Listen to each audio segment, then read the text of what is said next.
All right, welcome back from lunch, everyone. We're ready to kick off the afternoon. So appreciate all the discussion and feedback this morning. And so it's my understanding, before we jump into topic 5, the department did ask if there was any further discussion points you wanted to have on any related topics from this morning.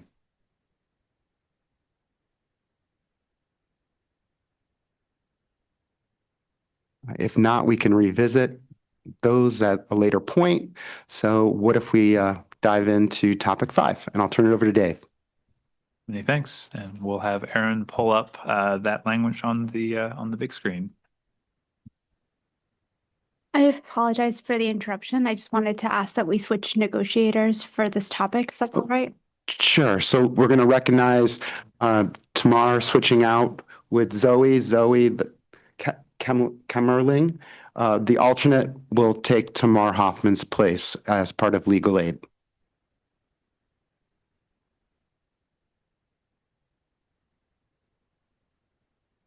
All right. All right. Feel free, Dave. All right. Thanks, everybody. So we are now moving into the final 3 topics for Workforce Pell.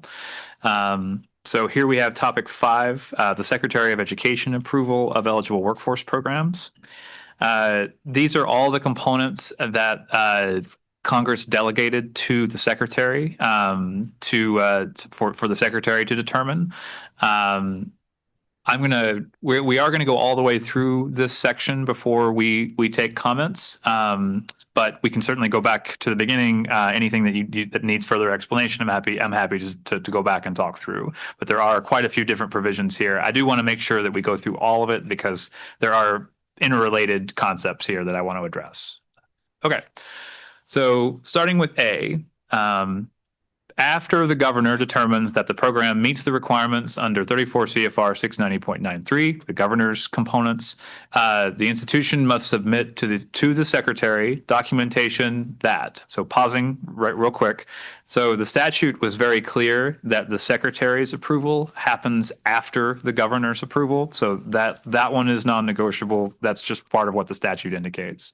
So now this section says the institution is submitting documentation to the secretary and here are all the specifics. Number 1, the program has been in existence for at least 1 year from the date that the governor determines that the program met the regulatory requirements. The secretary considers the program to have been in existence for at least 1 year if the eligible workforce program has met the conditions under 34 CFR 690.92A and B and 34 CFR 690.93A. So just for reference, if you remember, 690.92A and B are the program length requirements broadly, and 690.93A are the specific statutory requirements for the governor approval process. So if what this is saying, and I want to hold on this one to give a little bit of additional context, unlike the existing requirements in the regulations for programs needing to exist for at least 1 year, these requirements that the department is proposing are somewhat more flexible. So those of you who are familiar with the department's requirements in 34 CFR 668.8 for programs being in existence for at least 1 year will be familiar with requirements such as continuously in operation, requirements that the program essentially be essentially the same for that 1 year period.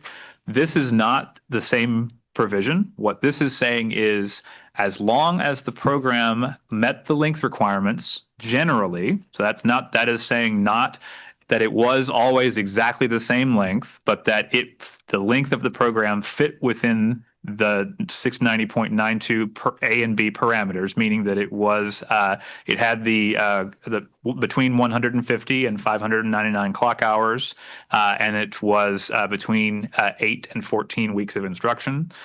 So as long as it fit within those parameters, and it met all of the state approval requirements, and those are extensive, regardless of the fact that the program may have undergone some minor changes during that period, as long as it met all of those requirements continuously for at least 1 year, the program could meet this requirement.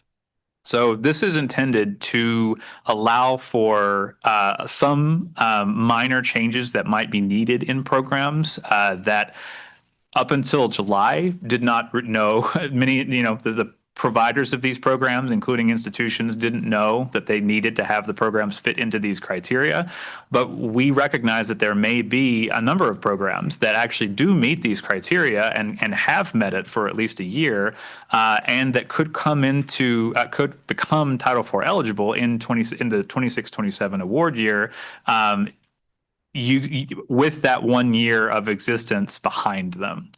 So that's the intent here, is to allow for some modifications to programs as long as they continuously met these requirements for at least 1 year. The other thing I want to point out about that language is it indicates that, if you could scroll up a little bit, Aaron, the year it has to be in existence for at least 1 year from the date that the governor determines that the program met the regulatory requirements. So this is relying on the governor to determine the point at which the program met those conditions, so the length and the governor approval conditions.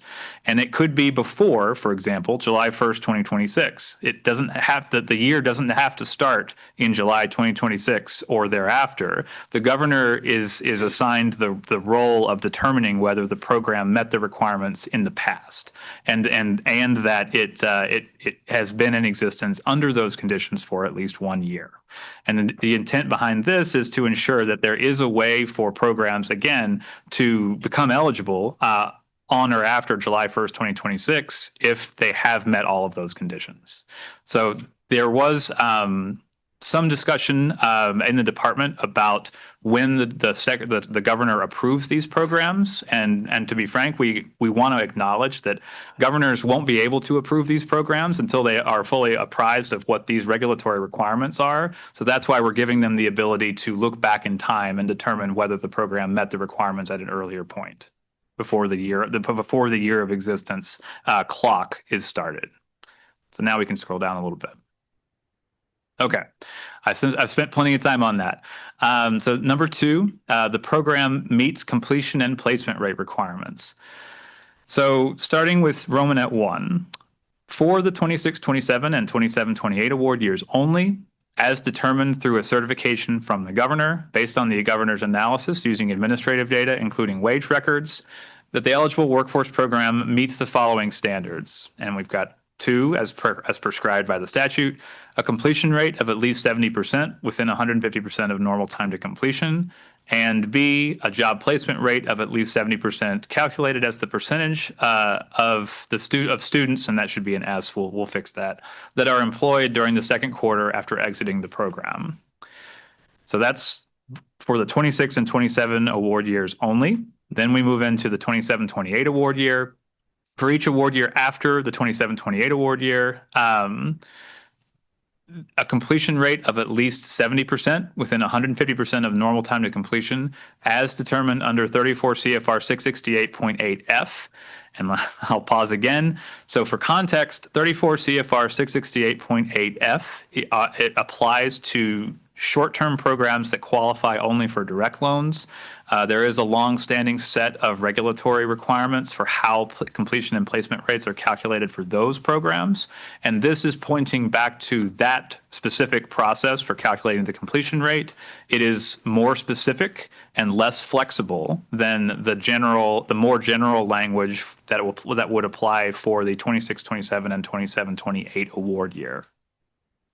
So then we go into B, a job placement rate of at least 70%, calculated as the percentage of students who are employed in the occupation for which the program prepares students, parentheses, as identified through the process established under 34 CFR 690.93B, or a comparable high-skill, high-wage, or in-demand occupation during the second quarter after successfully completing the program, as determined through a certification from the governor based on the governor's analysis using administrative data, including wage records. So I'm pausing again.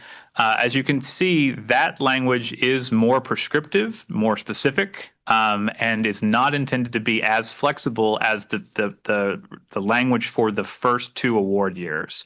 And the specific intent of the department here is to allow for a transition period where we recognize that data may not be available from the state and at the governor's level to calculate these things with the level of specificity that's provided for award years after 27-28. So we're trying to make the transition period have somewhat more flexible requirements where programs can qualify, and then once we move into the after 27-28, we would have more prescriptive and more specific requirements that would apply ever after. So it's intended to give states and schools a period during which they can get programs up and running before we prescribe requirements that are much more specific afterwards. Okay, now we're going into B. For each award year, after the date that the eligible workforce program is approved, the institution must, 1, submit to the governor or an entity designated by the governor a list of students that completed the program during the award year and the information necessary for the governor to verify the job placement rate for such award year. And 2, report the published tuition and fees for the eligible workforce program through a process determined by the secretary. Now we're going to C. The secretary may waive some or all of the requirements under paragraphs A and B of this subsection related to submission of completion rates and the governor's certification of job placement rates if, 1, the secretary determines that completion or placement rates will be calculated under a separate process established by the secretary, or 2, in the case of job placement rate certification described in 690.94A2 Romanet 2B.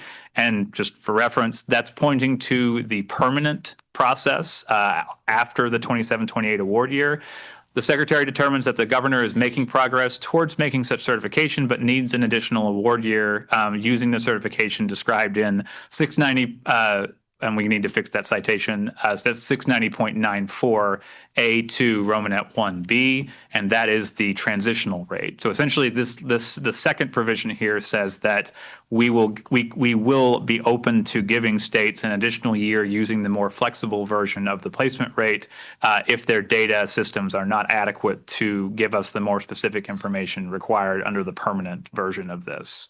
The paragraph 1 above here is designed to give the secretary some flexibility to use other sources of data to calculate these rates if we determine that a better source of data exists than what is otherwise described here. And now we'll pause. I believe that we're at the end of this section. Yep. So I want to open it up now for comments and inevitable questions. All right. The first folks in the queue, I had Eric first. Dave, thanks for the reading. As someone who's reported data to iPads for about a decade, my first and most primary question here is, are we establishing cohorts of students through this process that must be tracked? And in most ways, institutions are tracking only a subset of students known as first-time full-time or first-time in college. And the outcome measures, of course, non-first-time equivalents. But that's a very tricky determination in current regs and reporting expectations. So I'd like to hear thoughts from the room as well as from the department on how we establish cohorts for this kind of modeling and the determination of the eligibility of these students, as well as the accountability. And then a second question, if you want to answer that one first. Let me answer that one first, because so I don't lose any part of it. The language as currently written requires that the institution identify all students who enrolled in an eligible workforce program for a given award year. That's the requirement, and that they provide that to the state to calculate the rates and certify them. Let's pull that thread. You said enrolled. Does that mean that they initially enrolled on day one, they were still registered, or that they stopped out at any point in time? Is there any determination of adjustments to these cohorts? So the completion rate is based on all the individuals who enrolled, and you would count the individuals who completed within 150% of the normal time to completion of the program. So that does include everybody who enrolled, not just those.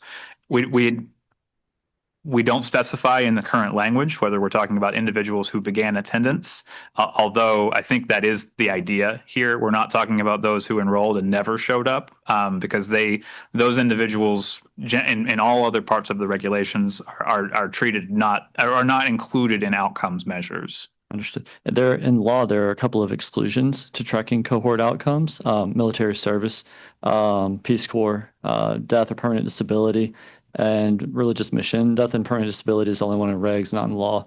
How did those play into this as well? As written, there are no exceptions to the completion and placement rates.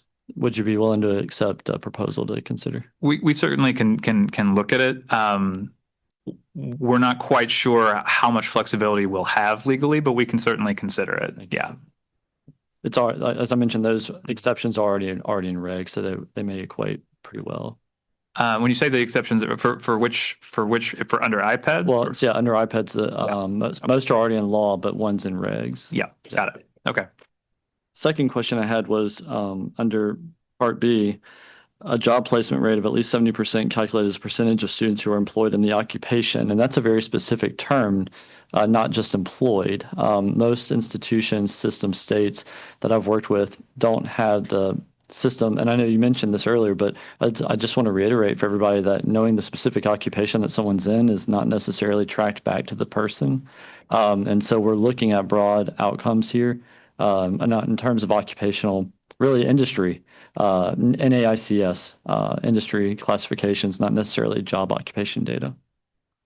Yeah, and actually, I'd like to my colleague Merrick to talk a little bit about this. This portion of the regulations was developed in very close contact with our Department of Labor colleagues, and we definitely recognized your concerns there. But I want Merrick to talk a little bit about our reasoning for this. Yeah. Well, first on the reasoning, I think looking at the existing for the short-term loan programs, the existing 70/70 there's a similar focus that's placed on for the term job placement, looking at in an occupation related to the program. I can pull up the specific terminology: obtain gainful employment in the recognized occupation for which they were trained or in a related comparable occupation. And so this utilizes similar language where it's not limiting just to in the occupation for which the program prepares students, or a comparable high skill, high wage, or in-demand occupation. So that in itself, so this is the later one that's built in after a couple of years to give states time to develop the systems. It also has that flexibility, because certainly one way to do this is for the states that have some form of enhanced wage records as an administrative data source, would have the ability to do this specifically to the occupation. But we know that that's a minority of states, and other states are thinking about that, but that's, right now, that's a significant minority of states. The comparable high skill, high wage, or in-demand occupation opens up broader ways that a state could contemplate doing this and develop over the course of a couple of years of doing this. Maybe if they understand what that occupation that the program trains an individual for, and they could say this is generally the starting wage for that occupation, they could use a basic wage record on the quarterly and say, well, this is the quarterly earnings we'd expect for that occupation. And so they're meeting that. They're either in that occupation or they're in a comparably high skill or in that case, high wage occupation. So I think that comparable language provides states some ways to develop a system to compare if they choose not to pursue enhancing their wage records. And so, again, certainly something that, we want comments and feedback on, but I think that it was designed to not only build time for states to get there, but also build flexibility for states to develop a process to do what is, viewed as important of developing some connection to that, again, the term job placement, some relation to the occupations that the program is preparing individuals for. Understood. Merrick, can I just follow up with that one more thing about the 180 days or 2 quarters of employment record? Is there other states are looking at 4 quarters out to give students time to get employed or finish up other degree programs? We talked about concurrent enrollment in both other degrees as well as the Workforce Pell program. How do we articulate that here? I would say I think with the statutory provision on 180 days aligns most, directly to that second quarter. That is also the metric in the WIOA system that you're measuring earnings. So only one of our 6 common indicators is an earnings measure. That's the second quarter after exit. So what we've done in this proposal for that initial one is really make that fit precisely with the WIOA metric. And so it's a little bit different when speaking to the cohort. It also refers to after exit. And so that is a broader universe. That's similar to the completion one. Anyone that's in the program after they exit, whether it's a successful exit or not, and then are they employed? The simple test of are they employed? So any wage record or additional evidence of employment would fit for that one. And it fits precisely with WIOA for a couple of reasons that we can get into later. That's the initial one. The second one is a little bit different, and it's talking about those who complete the program that we move to. And again, but both using that second quarter, knowing that, again, pushing towards administrative data, including wage records, that's quarterly data. And so clarifying that 180 days is really looking at that second quarter. I'll also note that that's similar to the 70/70 metrics for short-term loan programs in the fact that they talk about 180 days, but also employed for at least 13 weeks prior to that, again, which is indicating that second quarter period is the key measurement period. So then apologies if I wasn't clear on this part, it was my mistake, but I guess I'm assuming if a student's enrolled in a credit-bearing program, a bachelor's degree, something like that, but also in a workforce Pell program, they may end that program but not complete until they complete their bachelor's degree program. And therefore the timelines don't necessarily line up. They might complete the training, as we discussed earlier, but they may not actually complete the credential for, let's just say, another 2 or 3 years. How does that play out in terms of tracking wage outcomes? I think we could, Really embedding. yeah, I think we could think on that. Initial reaction is just on the period is looking after they complete that eligible workforce program. And so I think the statute is pretty clear that it's asking with these metrics, again, different time periods, looking at different horizons, and there's different possibilities given stackability and some of the other features we've talked about.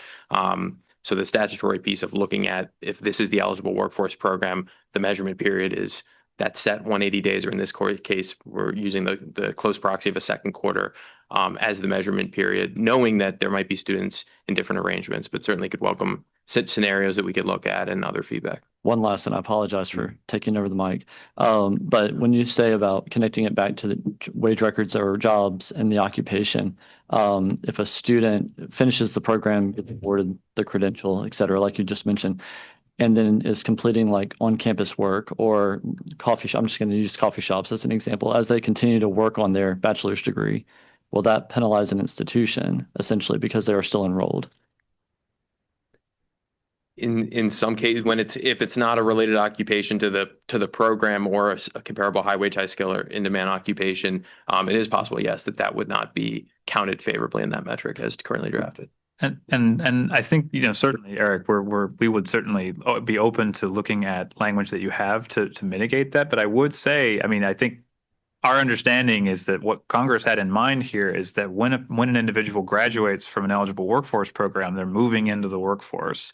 So anything that we do to try to mitigate the issue that you're describing, which I can understand is going to be a real issue for programs that are designed in that way, we have to keep in mind that the idea is that when they complete this program, they're going into the workforce at least relatively soon after that.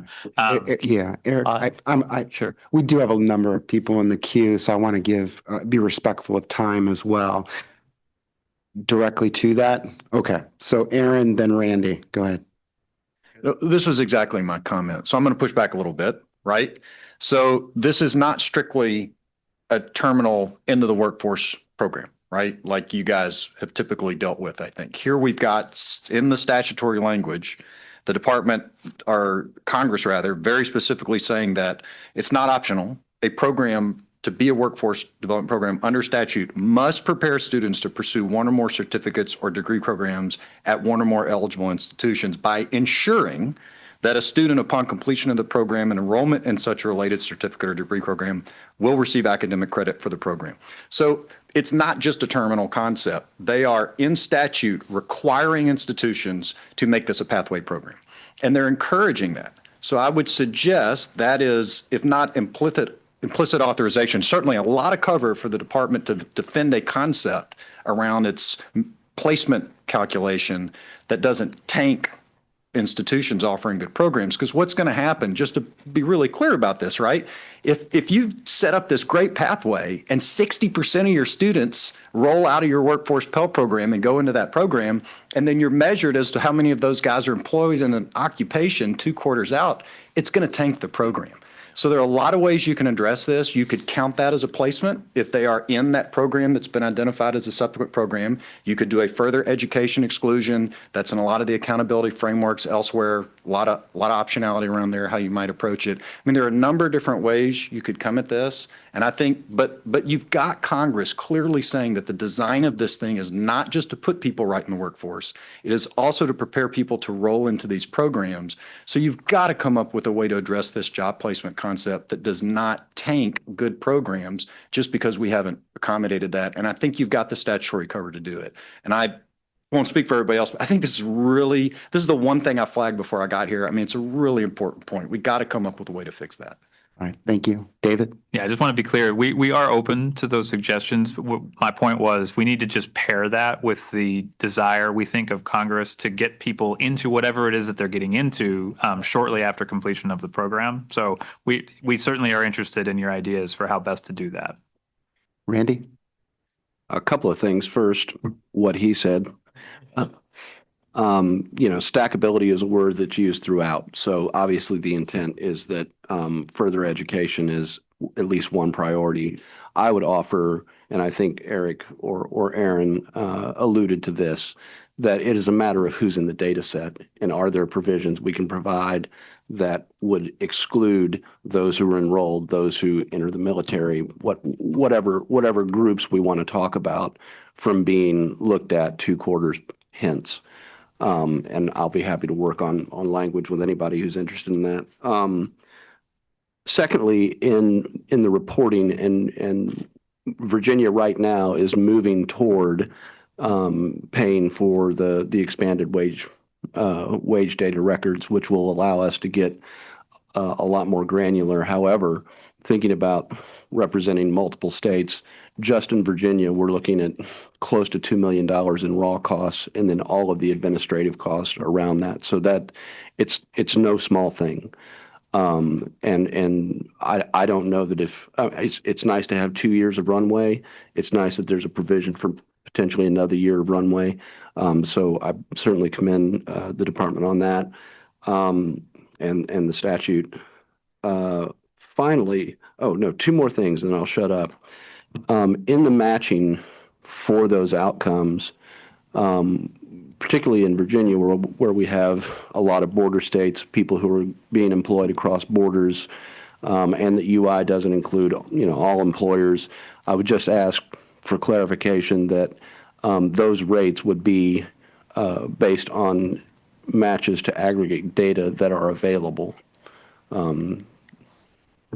Yeah, I think certainly it talks about administrative data Right. and wage records. I will also, and I want to turn to some of my colleagues who are experts on the WIOA reporting right now, because I think that's very relevant for a few reasons. Because again, WIOA has been tackling this issue for a number of years, and states are getting more and more familiar, specifically on that, that interim measure of employment rate, second quarter after. There is something called the state wage interchange system that we've set up in all states or are part of for them to access those interstate wage records. So I'm going to turn to my colleagues if they want to add, Luke Murren, if he wants to add anything further specifically on how states are doing this and how they're approaching using administrative data, both their own, then moving beyond that, and then potentially looking at other supplemental sources of data to do the reporting for the WIOA system. Luke, could you identify yourself as well? Happy to. Hey, everybody. Luke Murren. I'm from the Department of Labor. Great point.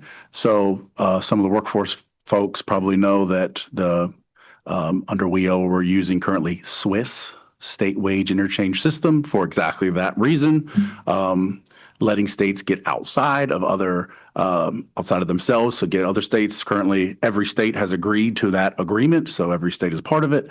So that's definitely one thing that we're already thinking about or looking at. Is there a way that we can utilize already existing kind of data architectures like a Swiss agreement that we could use to add something like this in? Is that something we would need to create a kind of Swiss-like agreement that states could join into? So definitely something that we're already thinking about and trying to plan for.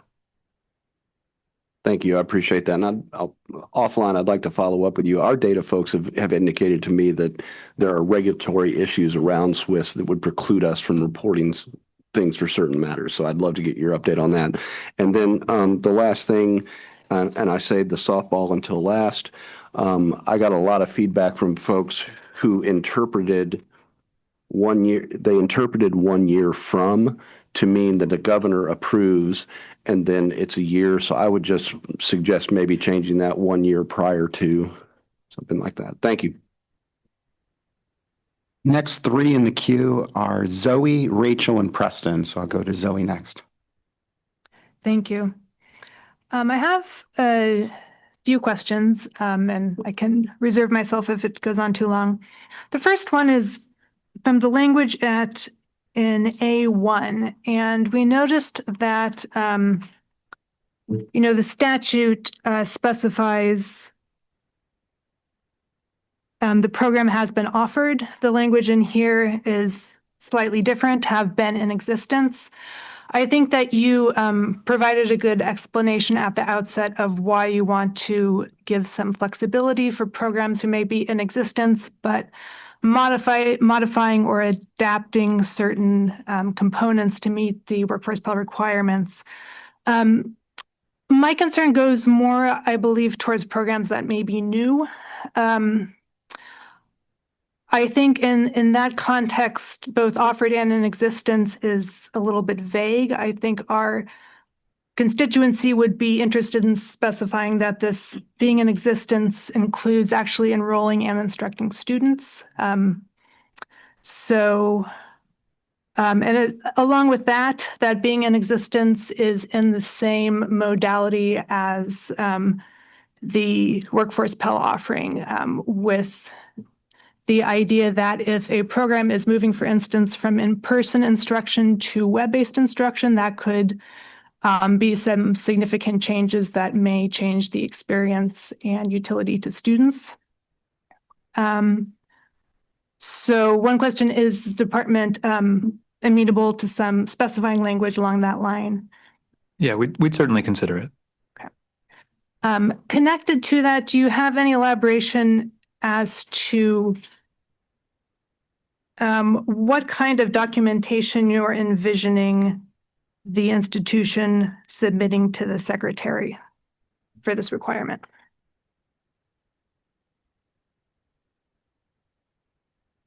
So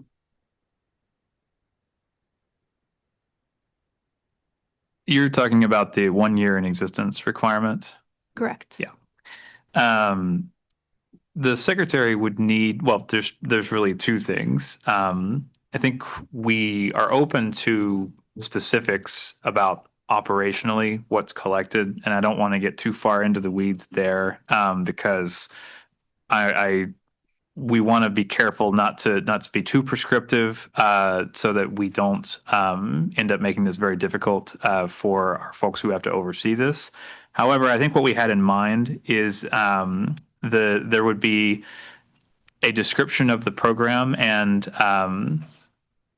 an explanation of when it started, and then the department would largely rely on the governor's certification that it had met the requirements for that period, meaning that there is some extent to which the secretary would rely on the governor to confirm that it has remained in the state that it needs to be in for at least 1 year. So the certification provided by the governor is what we would expect would give us that assurance.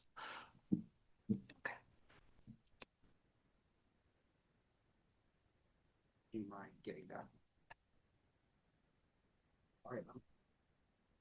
Sorry, I apologize. So Zoe's going to go back into the queue for the remainder of her questions. Then I'm going to go to Rachel next. Thank you. Building on some points made, I do want to just say I also kind of commend the department on thinking through timelines for implementation of some of these pieces really thoroughly, and in response to some of the feedback I raised yesterday. However, I do also have some new additions or questions. First, I do share the points around stackability and thinking about job placement, and perhaps there's some definitions in WIOA to build on around career pathway definitions, for example, that can inform how we define maybe stackability or instances in which that can be constituted as part of a job placement metric. So a suggestion, perhaps something we can work together to propose. On job placement, also thinking about programs that serve some of the populations with substantial barriers that we spoke about yesterday in different sessions of discussion. I'm thinking about incarcerated individuals. Transition programs were also mentioned in a similar context, and thinking about the job placement metrics second quarter after exit. Wondering if there's any opportunity for special considerations for programs maybe operating to serve those specific populations, if there's openness to that. There's openness to that too. Okay. I think this is really good information for us. I think we want to consider all of the different populations that could be affected here. We may not be able to take every single one of those, but we want to at least take it back and think about each of those considerations and whether we can create reasonable carve-outs for those individuals if it would be very difficult for them to meet the requirements otherwise. Appreciate the consideration. Thank you. Okay. And then one note on this is, so going kind of back to the data pieces of the conversation, and thinking about some of the wage data, performance data. I know that we separated gainful employment from this discussion. We're doing that in January. Something that my constituency group has been raising is that the Department of Education may have a lot of data between the two departments, as we've been discussing with Swiss, may have a lot of data with which they could make these calculations. And this is placing a very significant burden on states, one that came without resources in HR 1. Has there been consideration, or could there be consideration either for substituting some pieces of this process and putting that burden at the federal level, or maybe giving states like an opt-out? So states that feel really good about the stuff they're already doing, that they're building for other reasons, could use their process as you're describing here, right? Could do what you want states to do as of right now, and others could say, hey, we'd like federal support in calculating this, and we're sharing that information with us at the state level so we have it. So certainly I can say the department has considered a variety of different ways of calculating these, including some that would be done entirely by the federal government. And that's part of why we added C to give ourselves the ability to transition to something like that does not require submission of information from an institution or even in some cases from the governor, as long as the federal government has the information. We didn't feel fully prepared to go down one of those roads. One thing I will say that we did consider, that's not in this draft, but is an option, is the use of the National Student Loan Data System to calculate a completion rate. There is a significant downside to that, which is that would only include individuals who received Title IV aid and not individuals who did not. And that is not currently contemplated in our proposal here. I'll say we certainly are open to those ideas, but recognize that there are downsides to them as well. And I could add, states know this from the WIOA standpoint and eligible training providers, but that all students versus aided students is a common challenge. But there are challenges too that come with trying to narrow the cohort to only aided students, especially if that's going to be such a small set that, again, the data is not valid or it can't be exposed for PII reasons. So the policy of the Department of Labor for a long time now has been moving away from exceptions to that all student policy. We need all student data and able to make this. And the statute does make a distinction in the value added metric on aided that doesn't exist in the 7070. That being said, echo Dave on, welcome considerations. Okay, Preston, then David. Thank you. Want to go back to the occupation-specific job placement rate. So you mentioned that this requirement in Romanet 2, big letter B, the percentage of students who are employed in the occupation for which the program prepares students as identified through this process, or comparable high-wage, high-skill, in-demand occupation. The idea here was that if you can't identify the specific occupation, you can look at the percentage of students who are earning above the median wages for the occupation. Was that the idea? The idea would be, there'd be a couple ways to do this, a couple proxies if you didn't have that specific administrative data set with occupation there, given that it also aligns with the overall premise of these programs to help students enter in-demand, high-wage, or high-skill occupations. And so it creates that flexibility on what's comparable, given that concept also exists in the existing 7070 measure of comparable. This adds a little more fine point on what that looks like around the central point of workforce Pell, which is high wage, high skill, or in-demand occupation.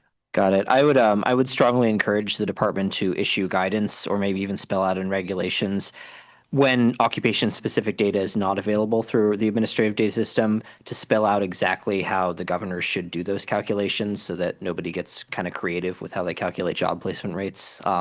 So if there are specific things that you have in mind for alternatives, it would be good for the department to issue some guidance saying like this is an acceptable thing to do to calculate job placements if you don't have the occupation-specific data that we're asking for.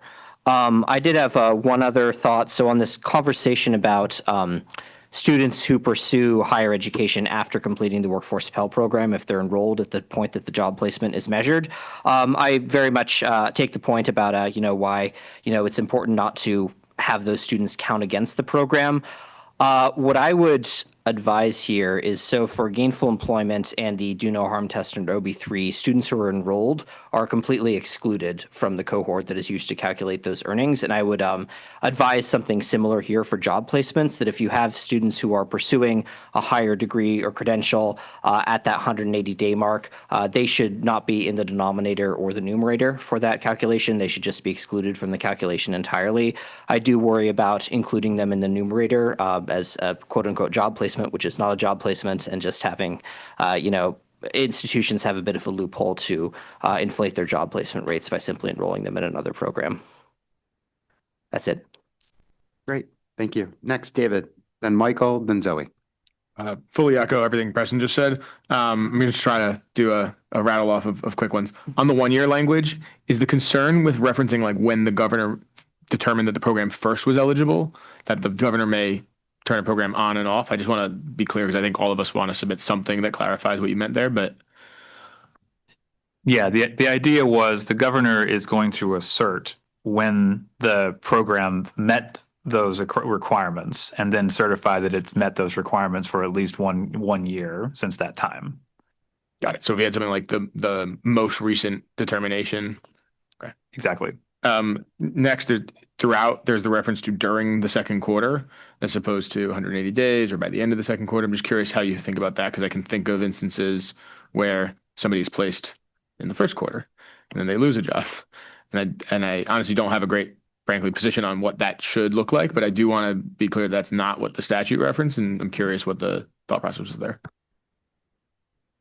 I'm going to turn it over to some of my colleagues to talk about how this is done in WIOA generally, but I would say the statute of 180 days, the second quarter is the closest measurement period, especially aligning with the 70/70 metric for the short-term loan program. And so recognizing that that is a real thing, if they are employed in that first quarter but not in the second quarter, an indication that they are not employed at 180 days after, and that failing that prong of the test. But if there's anything to add, Luke, on how this is done currently with WIOA that might be relevant.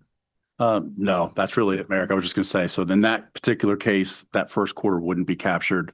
What we did try to do is give that kind of 90-day window. So it does kind of give that kind of landing space, so to speak. But that specific example wouldn't be. But just to clarify, the reason for choosing a quarter rather than days is because the data is reported at the end of a quarter. And so you need to give some buffer. I would assume, like you can't know, Johnny finished on February 15th, you won't know where he is on. Yeah. Is that correct? The administrative data that will be used as wage records, which in most states that do not have hours worked, or, if you might have a date higher with that, you might not be able to pinpoint when in that quarter, but this data set used would be that quarterly wage record, which would be simpler than saying precisely on exactly 180 days what was the status of that individual. I'm not aware of a data set administratively that would exist to say exactly that.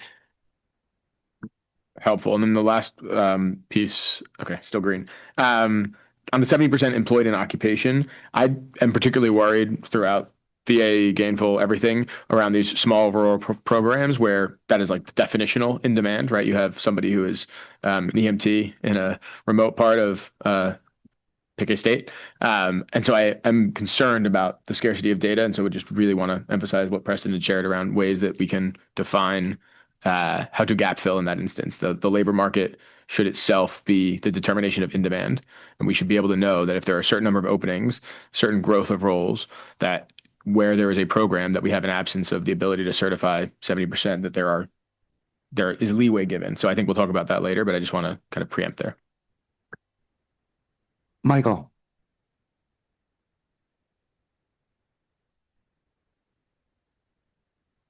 Thank you. So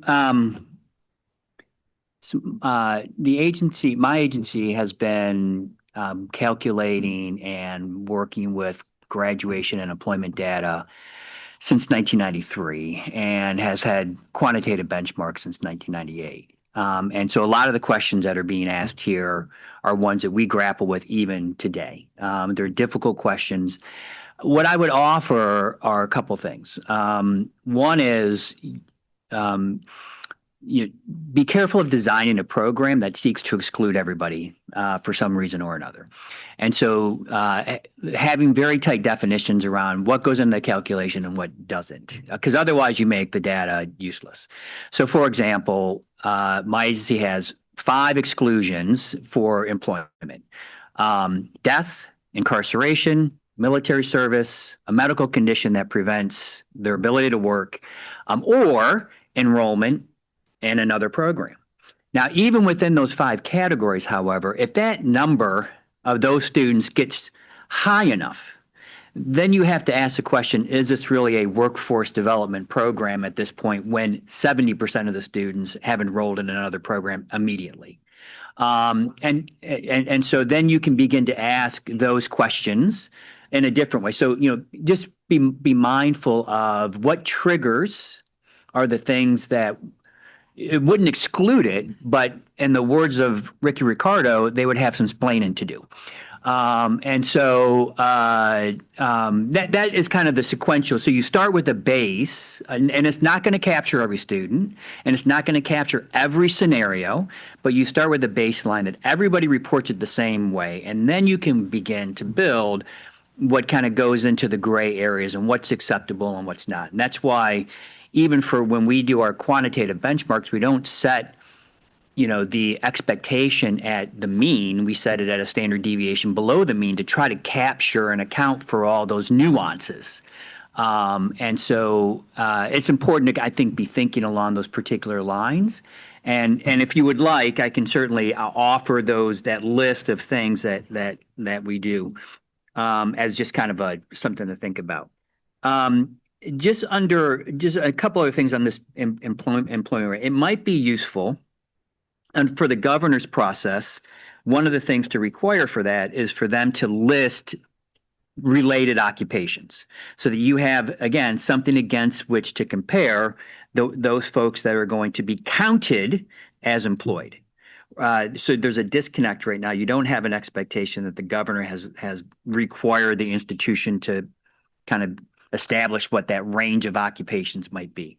I might also suggest under big B, capital B, that it's not the occupation, but maybe an occupation, because that the occupation makes it seem fairly singular, or either that or the occupations, because there's probably more than one that might be within an acceptable range. In that area. Michael, the 3-minute timer now has gone off. Can we ask you to go back in the queue? Go back in the queue. Sorry. Yeah. It's a big queue. And Zoe. Thank you.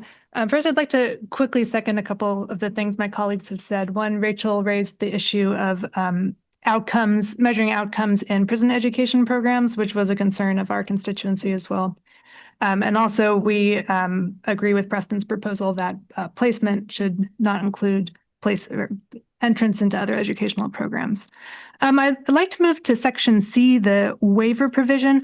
First, it's my understanding from this that the baseline requirements of the statute are not waivable. This waiver provision targets the procedures involved. That's correct.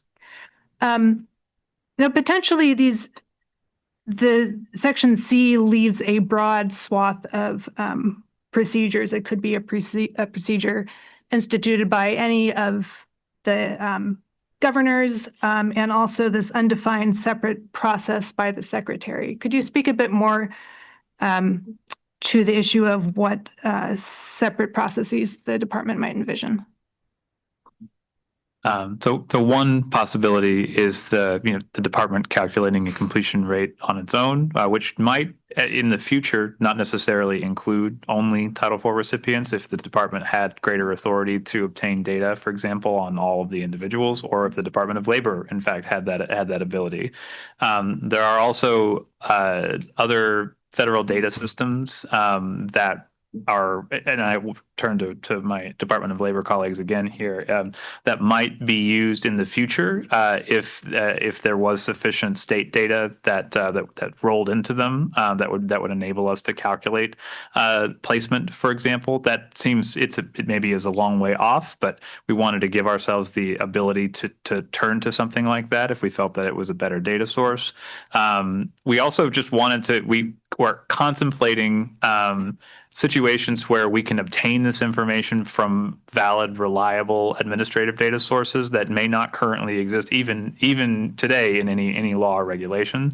So it is open-ended for a reason, but those are some of the things that we considered and discussed when we created the exception language. But go ahead, Mark. I can just, an example of an existing data set that might be contemplated in the future would be at HHS. They have the National Directory of New Hires, and that receives wage data from all states and is used for a variety of federal purposes already, as well as research purposes. And so, again, something that could be considered down the road. There would be some steps, as Dave mentioned, that would have to happen. But again, we've contemplated and want to keep the door open. Should there be a simpler way for this to be done by the federal government, we want to keep the door open for that.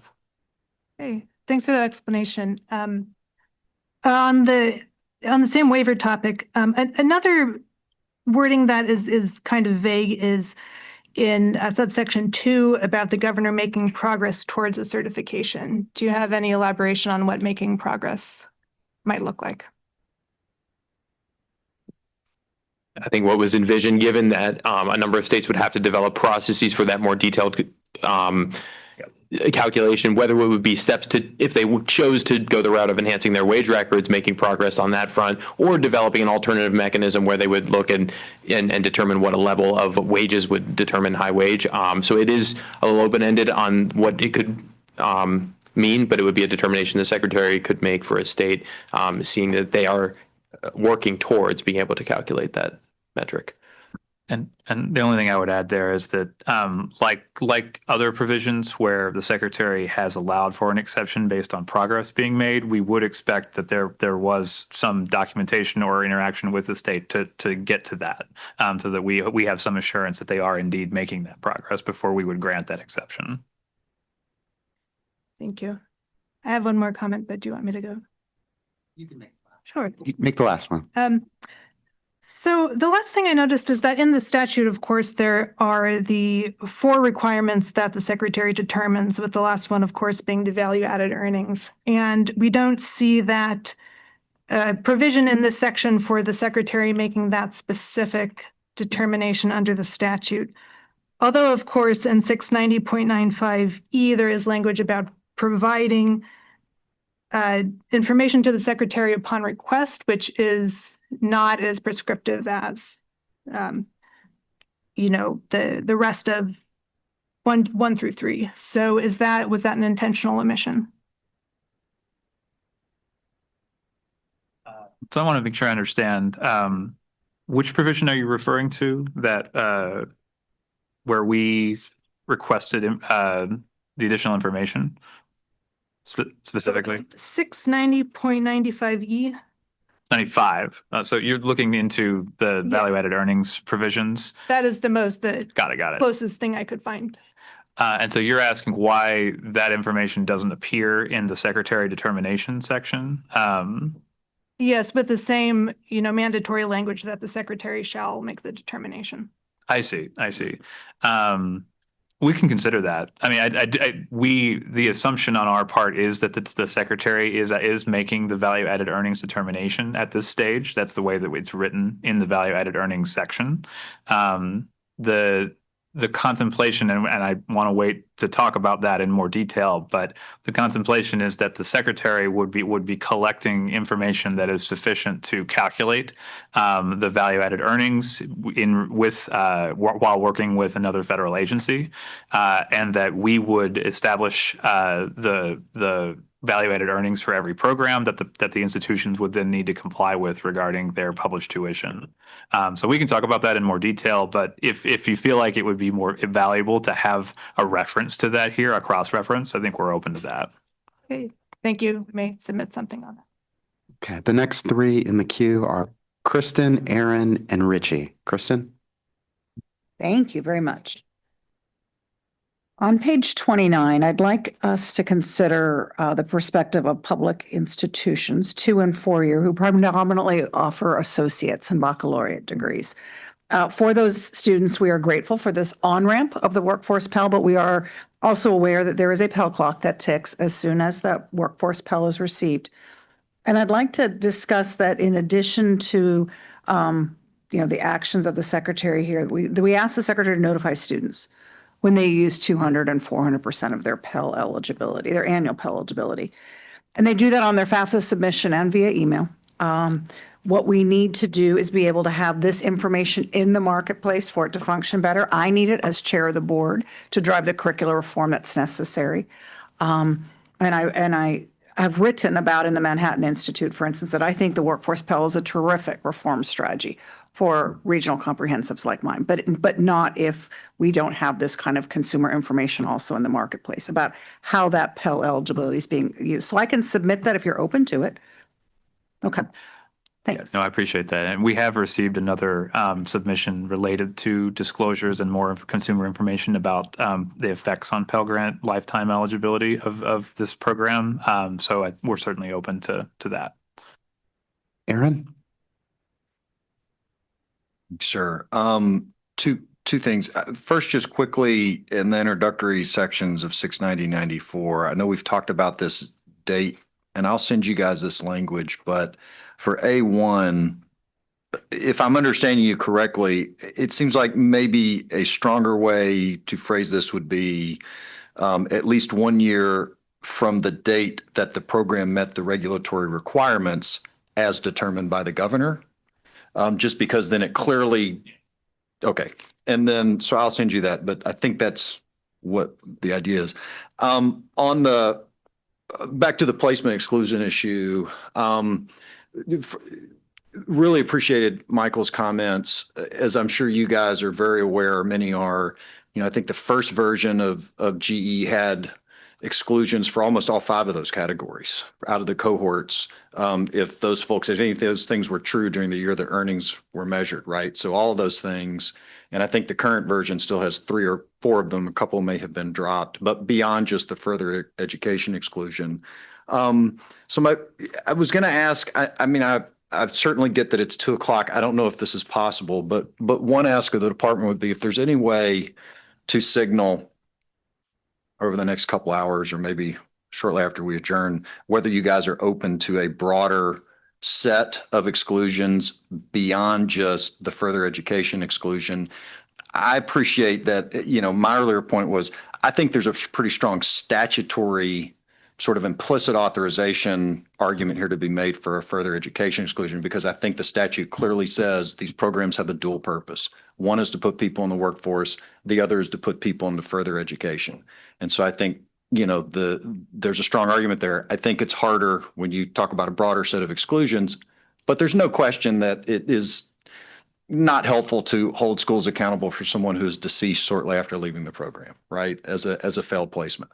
The other ask would be, I totally agree with Preston. I think this idea, and it sounds like it's got a lot of support around the table for just taking folks out of the cohort completely is probably the easiest way to do it. Again, I think that's how every version of GE that's ever thought about this kind of thing has treated it.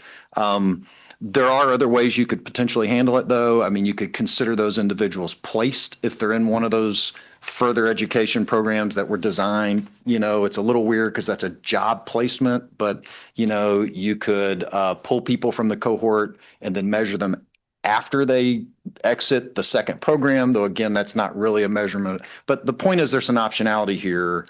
If it were possible also to get just a signal from the department as to, yes, give us draft language on this particular approach, because that is not that you're signing off on anything, but the approach we think would make the most sense.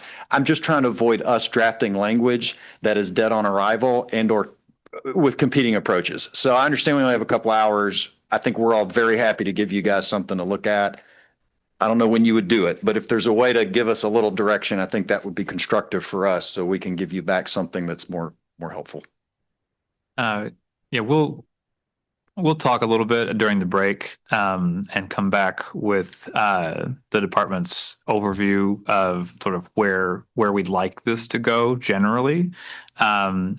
I will say right at the outset, we're open to considering exceptions. We do need some time to think through the implications of that.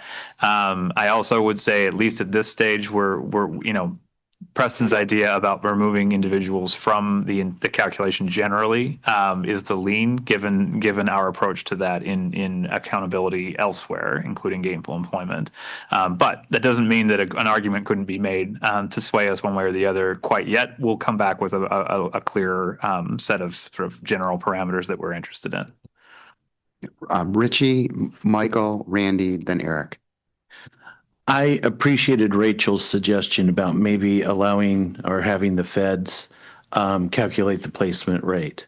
The institutions that I've talked to in our state, they are looking at using information provided to our State Department of Labor to calculate placement rate.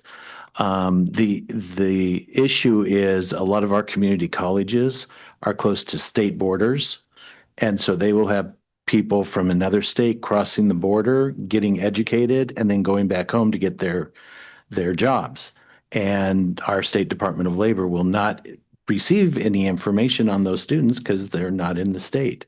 So that could significantly impact the placement rate for these programs that they're concerned about. And this is definitely not in my wheelhouse, but the information that our Department of Labor collects is pretty limited.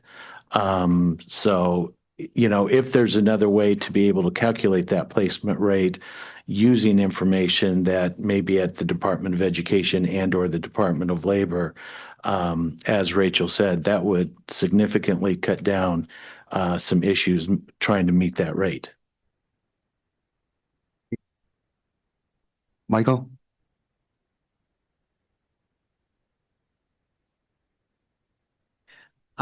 Merrick, you had mentioned a couple of times when describing the wage records, you went on to say, or other data. And I wonder if there would be room for that to be included in the definition here, where it talks about the calculation of the job placement rate based on the governor's analysis using available administrative data, including wage records, and adding on to that, or other valid, reliable, and verifiable sources deemed appropriate by the governor. Would that be helpful in some way for kind of giving the state some additional guidance and flexibility? I think we could review that. Okay. The administrative data provision, I think, is intended to be broad. There's multiple ways and multiple ways states could do this. One example would be the RAPID system for those who are in an apprenticeship. They could quickly determine, through the RAPID system, if that individual is still employed in that apprenticeship program, which would then be a positive outcome. So ways you can, as states often do, they layer on and use one set of administrative data, maybe the wage records within the state. Then they'll say, okay, who didn't we catch? Let's go to that state wage interchange system, try to capture and address that issue of interstate, those who might be working in a different state, then move to the next set of administrative data, which could be the RAPID system. Let's capture. And so there's a process states can and do use frequently in the WIOA system to capture as much as possible through various administrative data sources, knowing that states are at different points with what type of data sets they have and what capacity. So certainly something we can consider, I think. Do I have time for, did he take up all my 3 minutes, or? I'll be more concise. I'm sorry. Yes.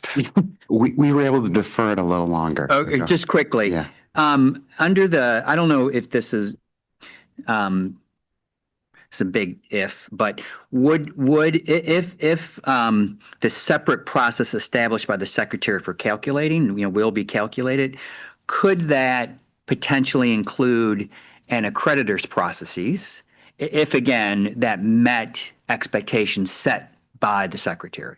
Like if an accreditor or other kind of party was able to do as part of the approval of the program, as part of the accreditation requirements, and if so, if you're at least open to looking at that, I'll add some language there as well. So I think we're open to it. This was intended to be broad-based language that would give the secretary a lot of different options about what to consider. However, I'm not sure that we intend to be explicit or specific in the C provision, just because unless you're thinking of sort of it could include which may include. Yeah, I mean, I think we're certainly open to that if for no other reason that we'd be interested in what you have in mind and how that might work. Yeah, I'll send it over. Okay, there are 3 remaining in the queue: Randy, Kristen, and Preston. Randy. Yeah, I want to really quickly revisit the point that Michael brought up. We've talked about earlier how SIP to SOC alignments can have a whole bunch on either side or both. Not to belabor something that's an easy fix, but at the bottom of page 28 where it says employed in the occupation, would the department like a proposed revision to that speaks about occupational field or related occupations? Okay. Yeah, I think that's reasonable. Yeah. Thank you. We'd be interested in that. Kristen. I don't know and probably suspect this doesn't fit in a regulatory conversation, but 2 points as we kind of wrap up this section around the secretary's role. I appreciate the value of teaching people how to fish and of not having to rely on the feds to do what states we hope will be able to do for themselves over time. But as it's been identified here, there are expenses in setting up these data systems at both the state level and the institution level.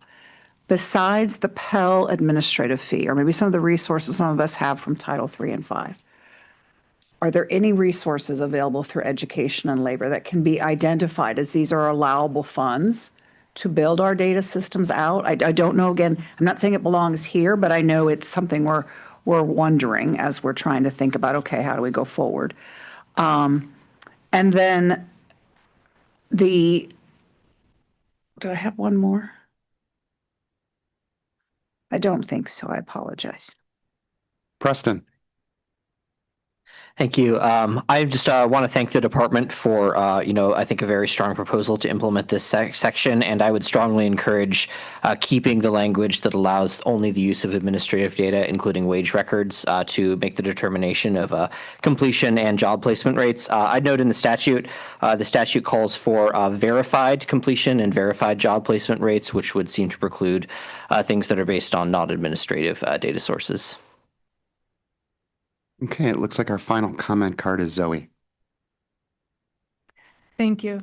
I was looking back again at kind of this on-ramp period that includes award years 2026-27 and 27-28 with this kind of interim standard for reviewing completion and job placement rates.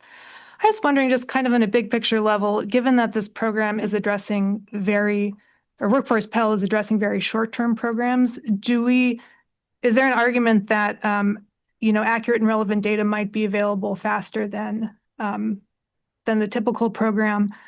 And does the department still believe that the calendar/award years are the proper unit of time to think about when we're making like an on-ramp period?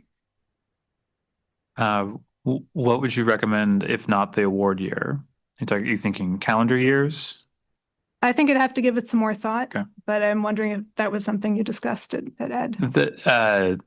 I think we started with award year because that's the unit of measurement that I think the department is most accustomed to. We're recognizing that here we are talking about systems that are not working on the Department of Education's schedule. However, using the award year does have the benefit of having a lot of specific policy built around it that has grown up over time that the department sort of is familiar with and schools are also familiar with.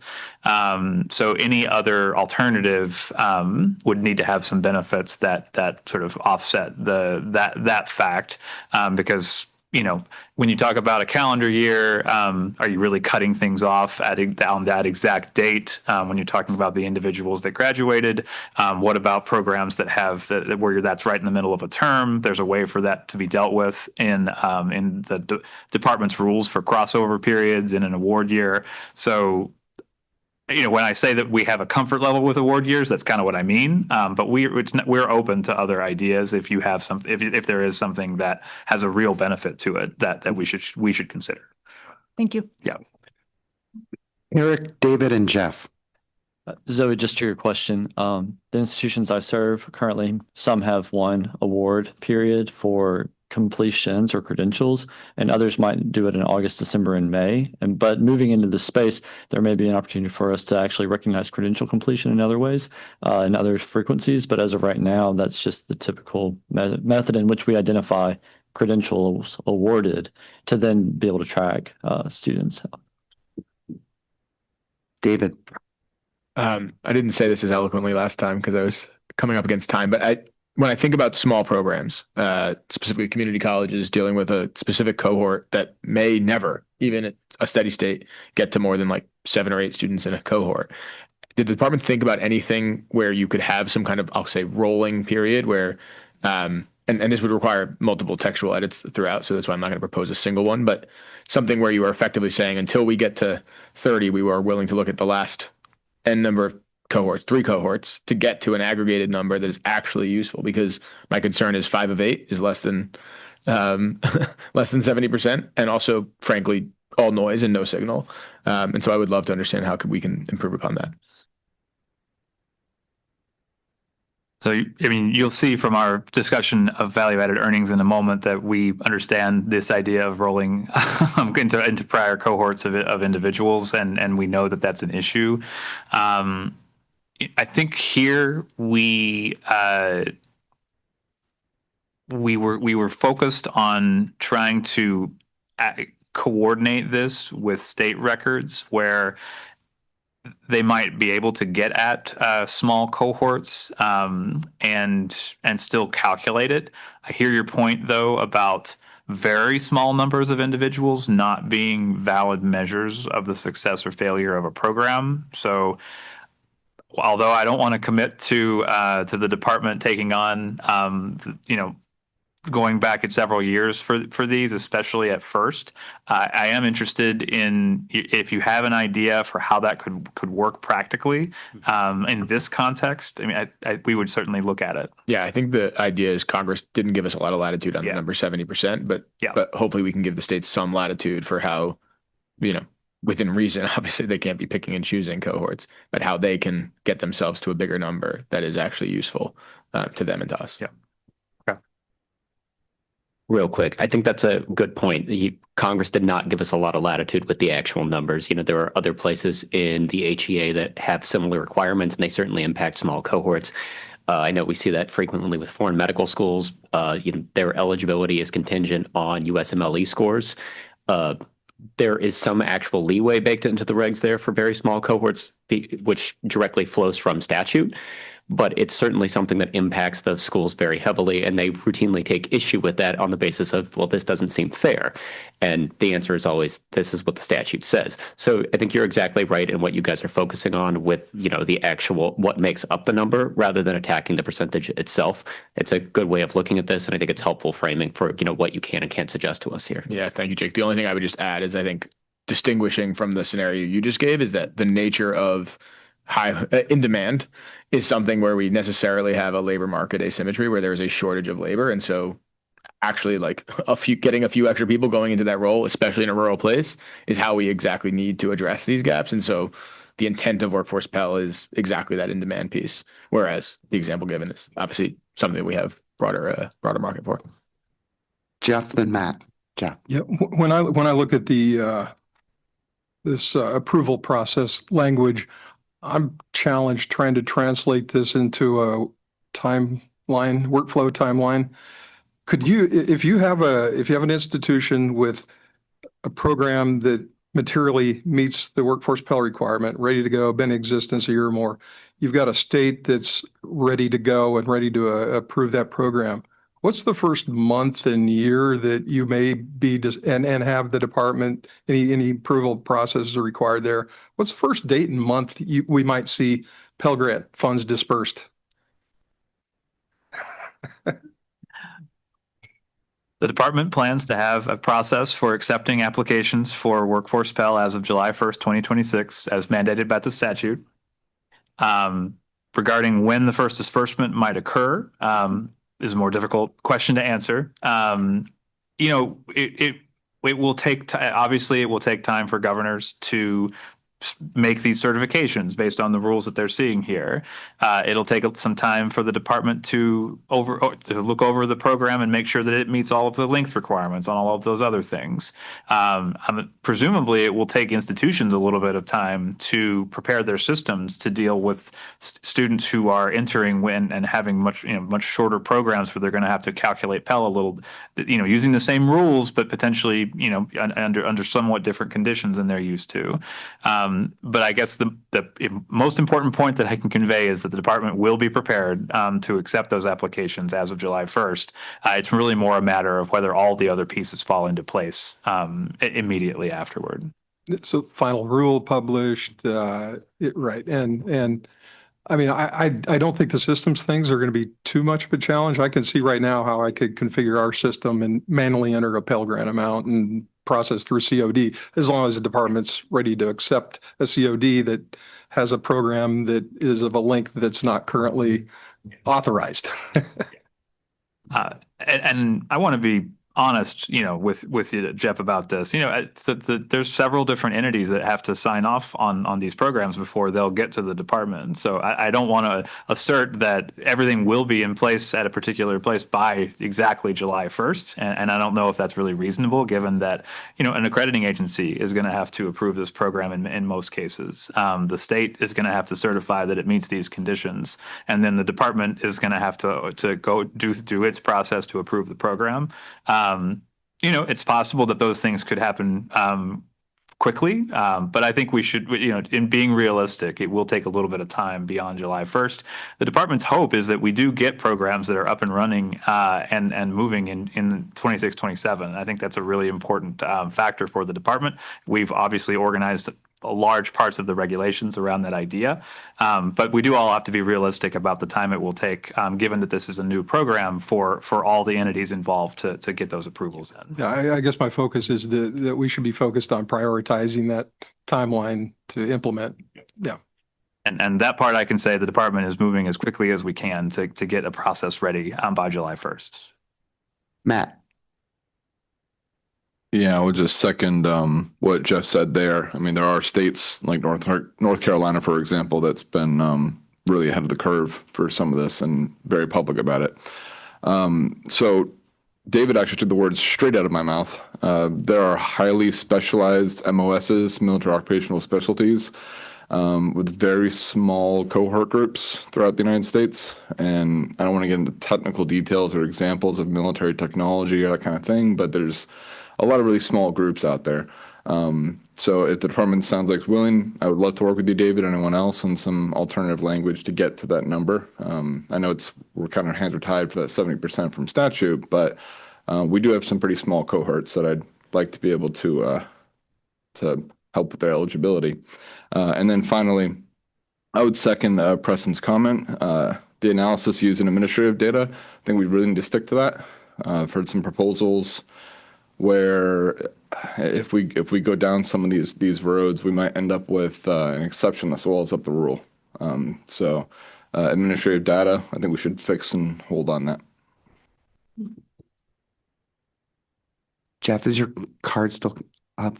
Okay, good. All right, so it is 2:24. Would we want to incorporate a 10-minute break before we move into the next topic? The next topic is a big one. I think a 10-minute break is appropriate.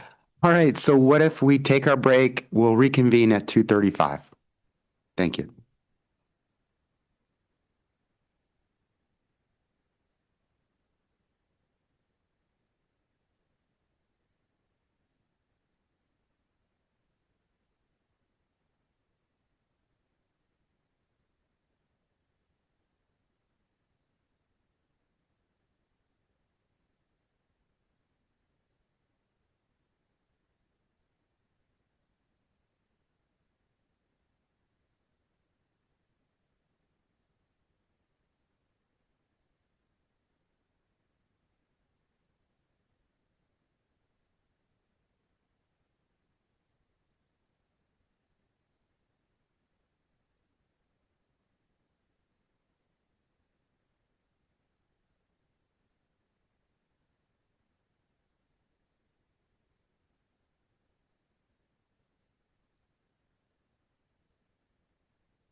All right, welcome back from the break.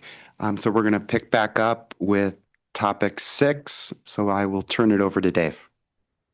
And before we get to topic 6, I want to return to one quick thing that we talked about in the prior topic.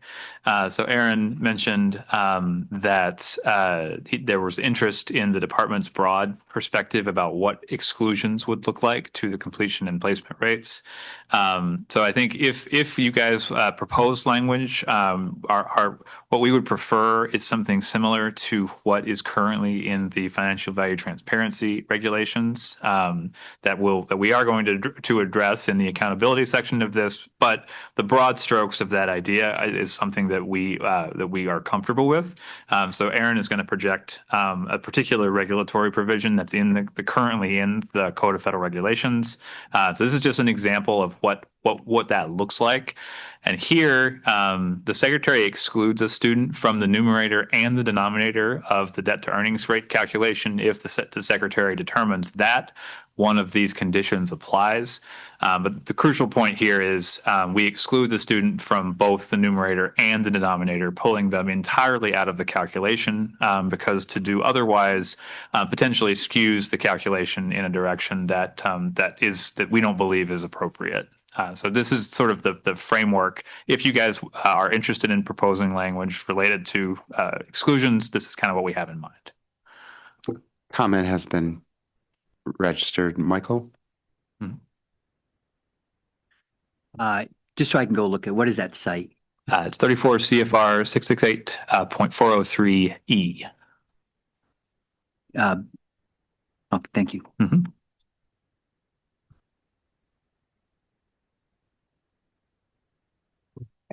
Anything more on this item? Oh, there. Yes, Rachel. Just a quick question, because I'm not familiar with this personally.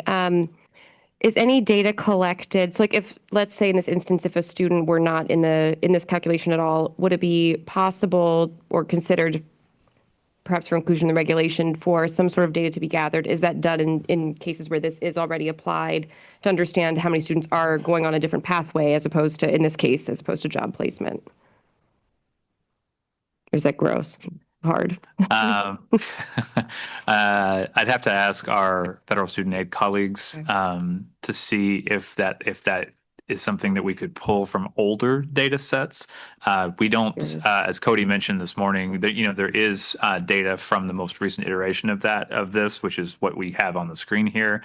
But the department is not prepared to provide that data at this time. We do have an older data set where some of these exclusions applied, but I don't know the extent to which we could pull that information. So, but I can check with them. Okay. David. Randy. Would the department consider, and this may be along the lines of what Rachel was talking about, would the department consider language that would reflect not only enrolled full-time at another eligible program, but enrolled and working as well?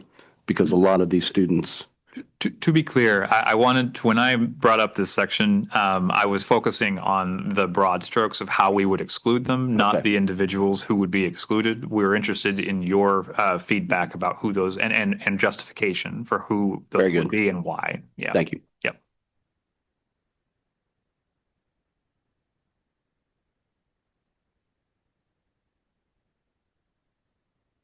Ready to go to topic 6? Yes. Okay. All right, so Aaron is going to pull up the regulatory language for topic 6. And we have finally arrived at the value added earnings calculation, the event you've all been waiting for. So here we are, 690.95 value added earnings. So just broadly, before I even get into the mandatory text here, I want to say a few things about the department's perspective on value-added earnings and what our notion was when we developed this mandatory language.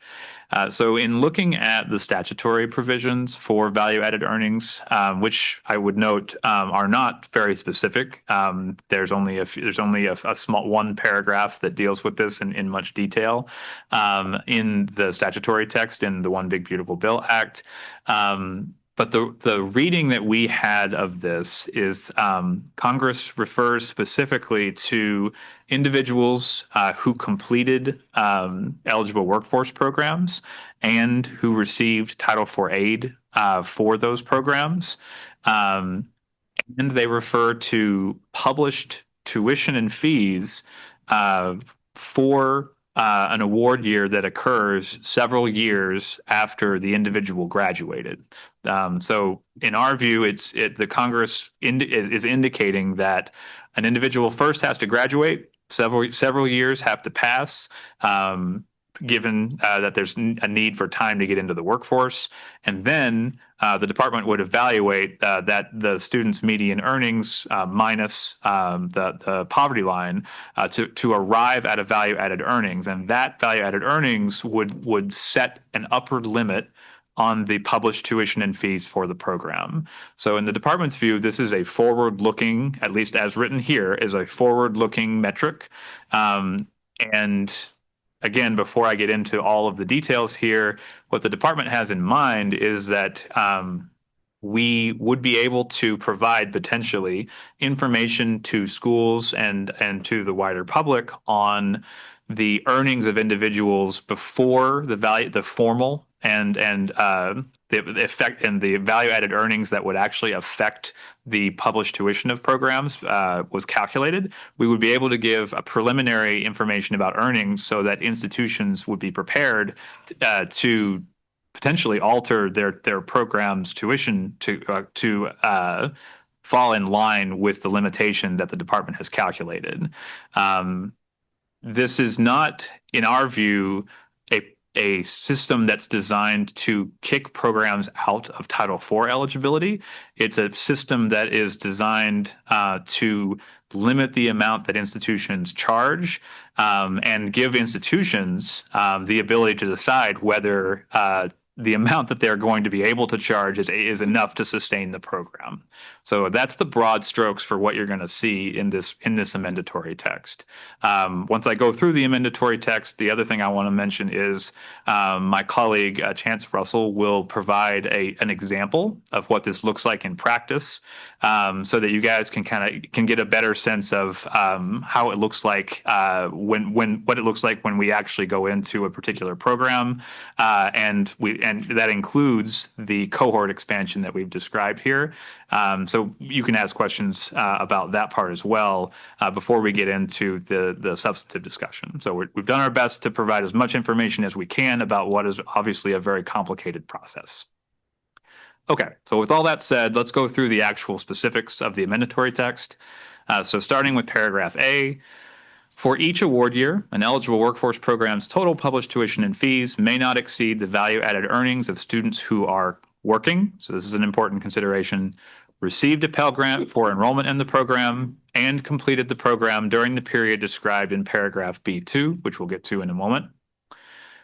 B, an eligible workforce program's value-added earnings are determined by calculating the difference between 1, the median earnings of such students during the most recent tax year for which data is available at the time of the calculation, as adjusted by the state and metropolitan area regional price parities of the Bureau of Economic Analysis based on the location of such programs, and 2, 150% of the poverty line applicable to a single individual as determined under Section 673(2) of the Community Service Block Grant Act for such tax year. So B, no later than 3 months prior to the beginning of the award year, the Secretary will publish the value-added earnings that will apply to the eligible workforce program for that upcoming award year. And I'm seeing some paragraph numbering issues that we need to correct here. But then C, the institution must keep published tuition and fees at or below the value-added earnings calculated for the program for all students who first enroll in the eligible workforce program during the award year that begins following the annual release of the program's value-added earnings. So we specifically chose the phrasing for first enroll, recognizing that there are a lot of different ways that we could have identified the individuals that are subject to this. But the idea here is that there's a very clear and very specific categorization of students. It's the individuals who first enroll are the ones whose tuition and fees must be limited based on the value-added earnings that have been calculated. So then we get into D. Programs that have a calculated value-added earnings of 0 or negative value shall not be eligible for federal Pell Grant funds.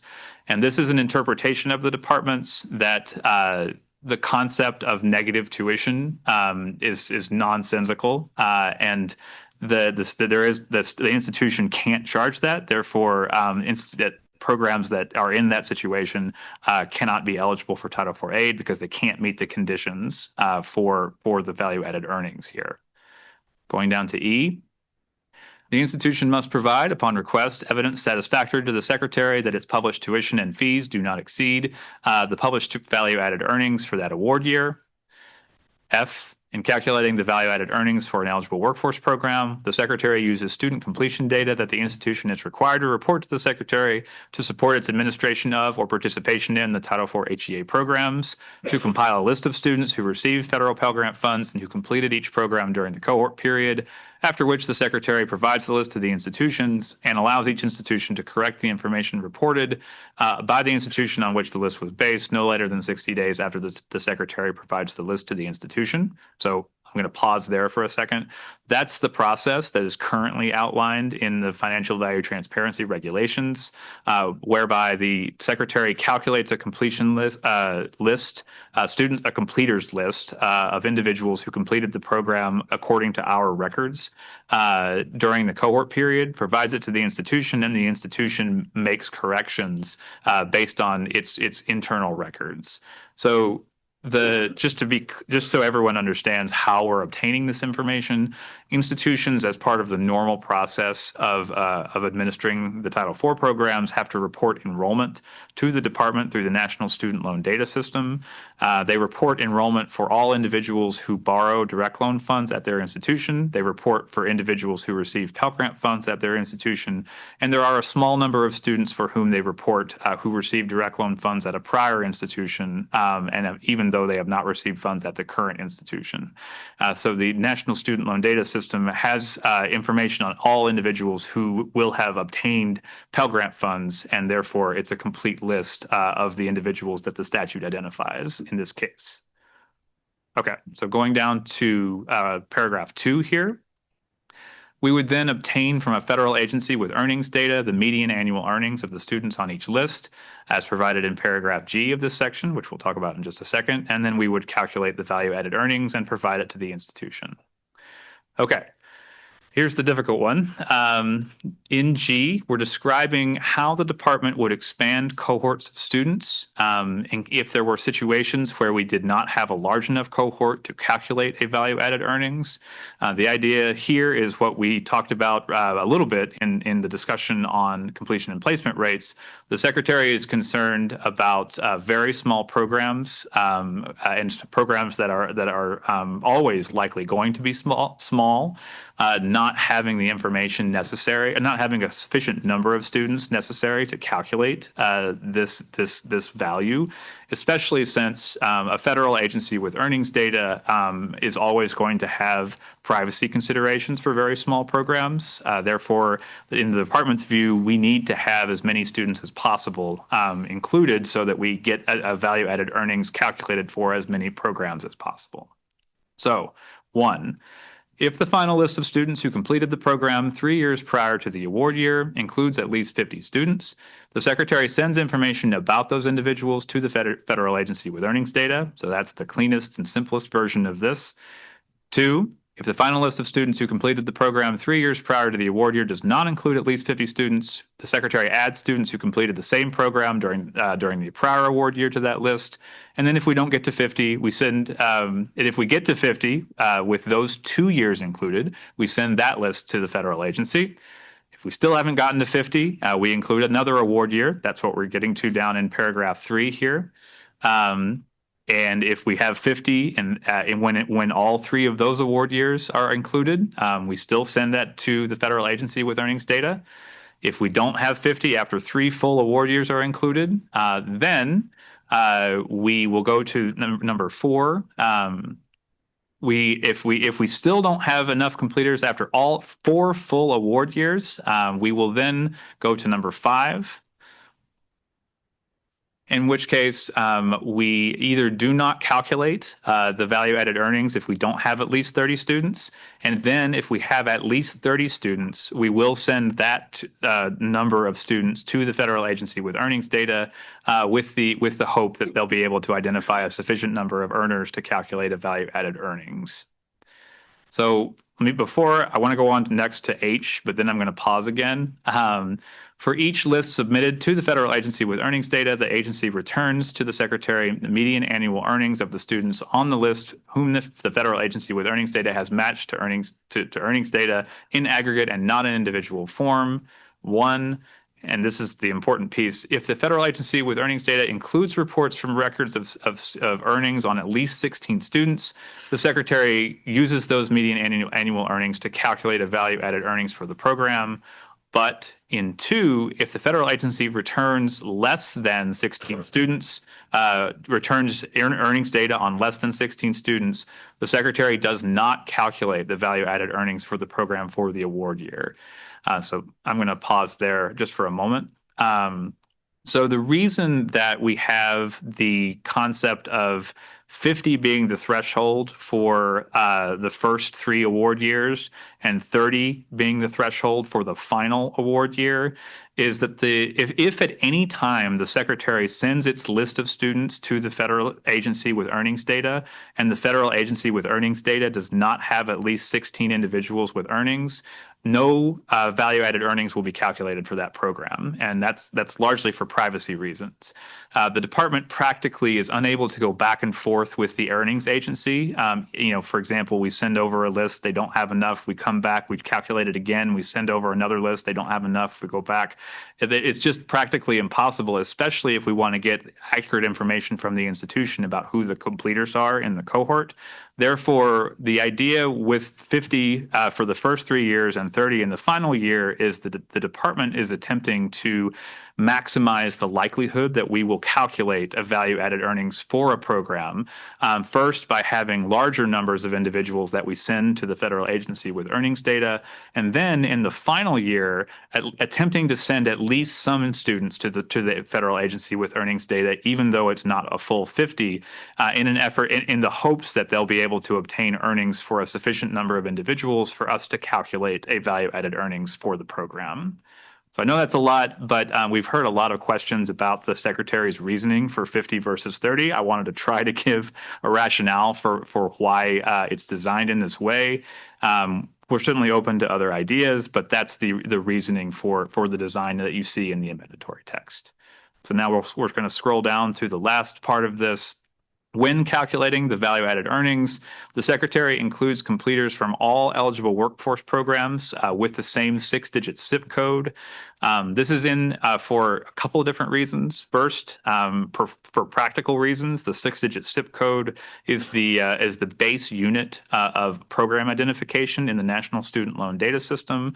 But it's also the department's intent is again to maximize the number of programs that receive value-added earnings for a particular award year by including potentially multiple programs that are within the same zip code in the calculation, rather than having those stand on their own with a much smaller number of students who are enrolled each year. And now I'll pause and take comments and questions. Eric. Thank you. I do have 3, but I'll try to keep them under a minute each so as to not go over time. Dave, thank you for that walkthrough. Thank you for the discussion. I appreciate the department's reliance on submitting data once to an earnings agency. Just a quick clarifying question, is the earnings agency at this point, federal earnings agency, just the IRS?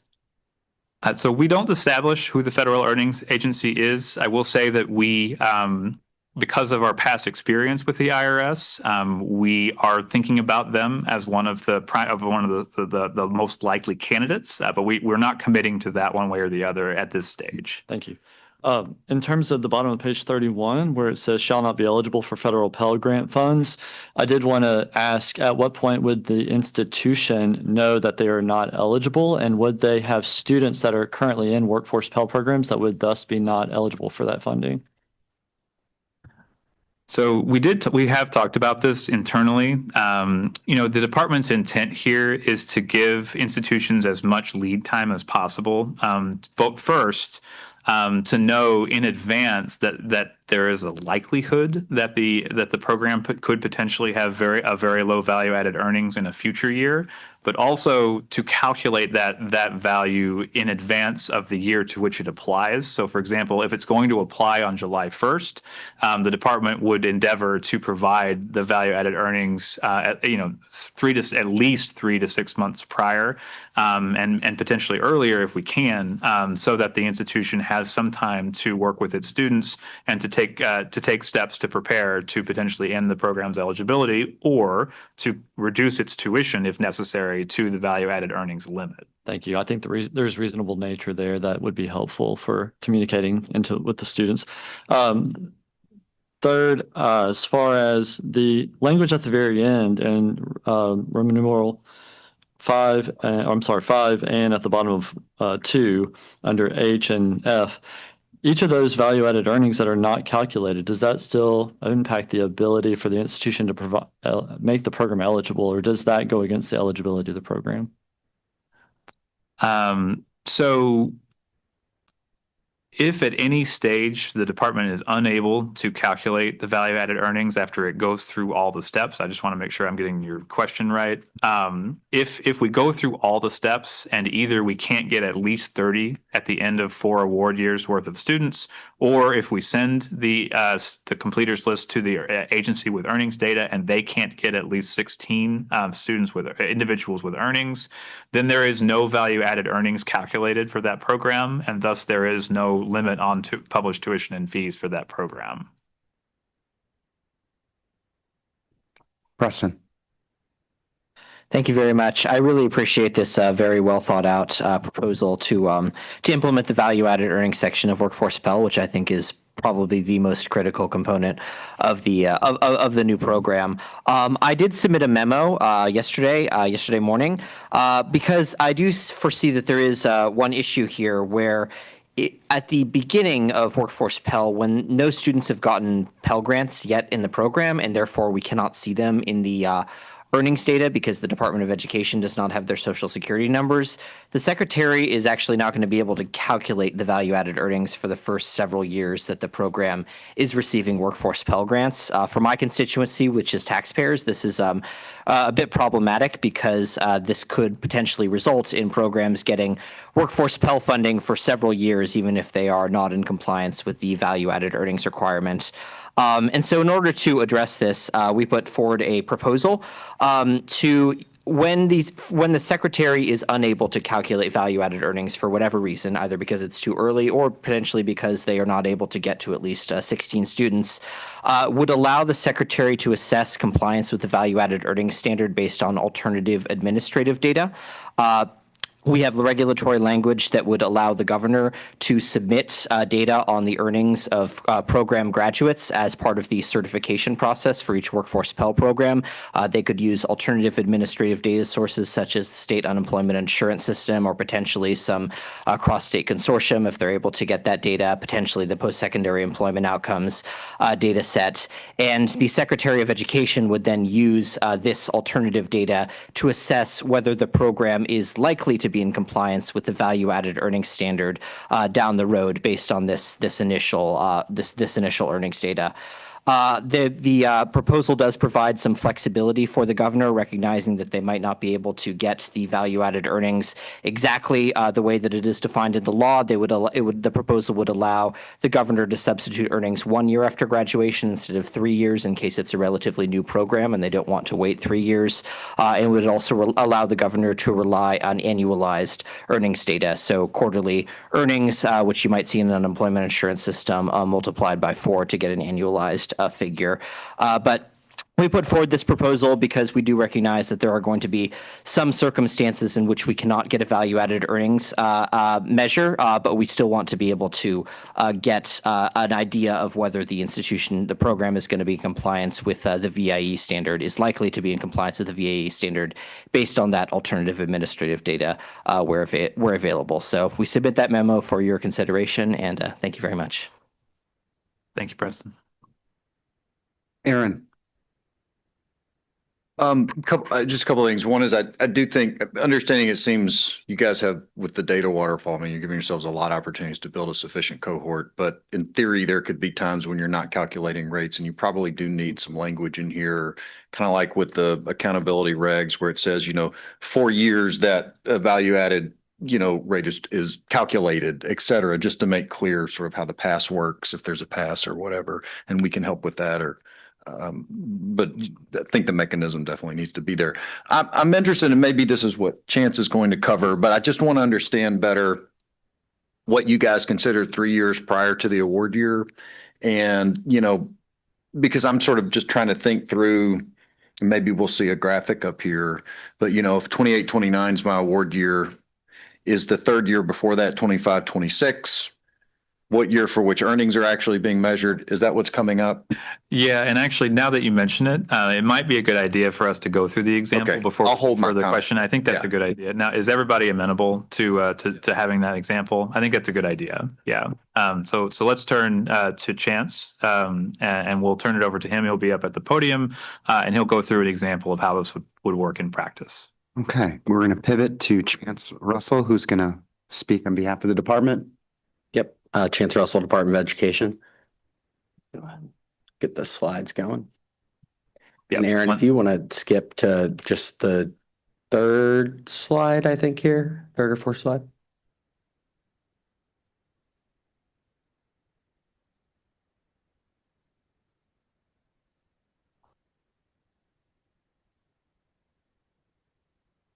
Or Aaron, I make him turn on a dime all the time. So thank you, Aaron, for doing this work.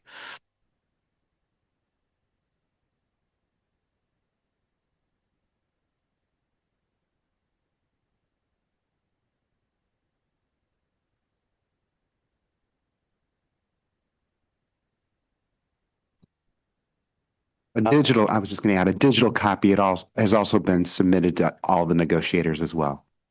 Yep. So Dave already went through this piece, so I won't harp too much. This is just, the students that are being concluded and kind of just a brief summary of the value added earnings metric. Next slide. High level, kind of simple version of the calculation, adjusted median earnings minus 150% of the federal poverty line. That's how you get value added earnings, which is going to be kind of the maximum cap on tuition. So the next slide here. Example one.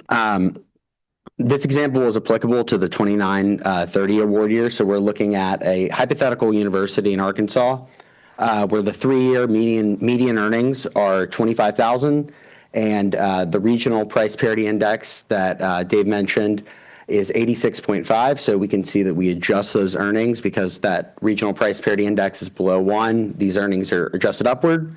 And then we subtract 150% of the federal poverty line. So in this example, we are calculating the value added earnings applicable to the 29-30 award year.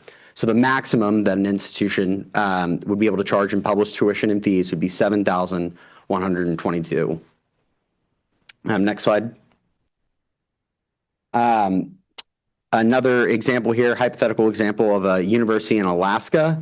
You can see that the 3-year median earnings are $29,000. The regional price parity index for Alaska is obviously different than it is in Arkansas. These earnings are adjusted downward slightly. Subtract 150% of the federal poverty line, and you get a value-added earnings of $1,200. And I think the next slide is going to answer, I think, some of the questions that you had, Aaron. So for the 29-30 award year, we're going to be looking back at students that first completed during the 26-27 award year. If that number, as Dave mentioned, is 50, no further rollback. And obviously in the first year, we wouldn't be able to go back any further because this is the first year that Pell Grants would be awarded to these programs. So in this example, you have 50 completers in the 26-27 award year, no need to roll back, no ability to do so. And we thus use that 70 completer list to calculate value-added earnings.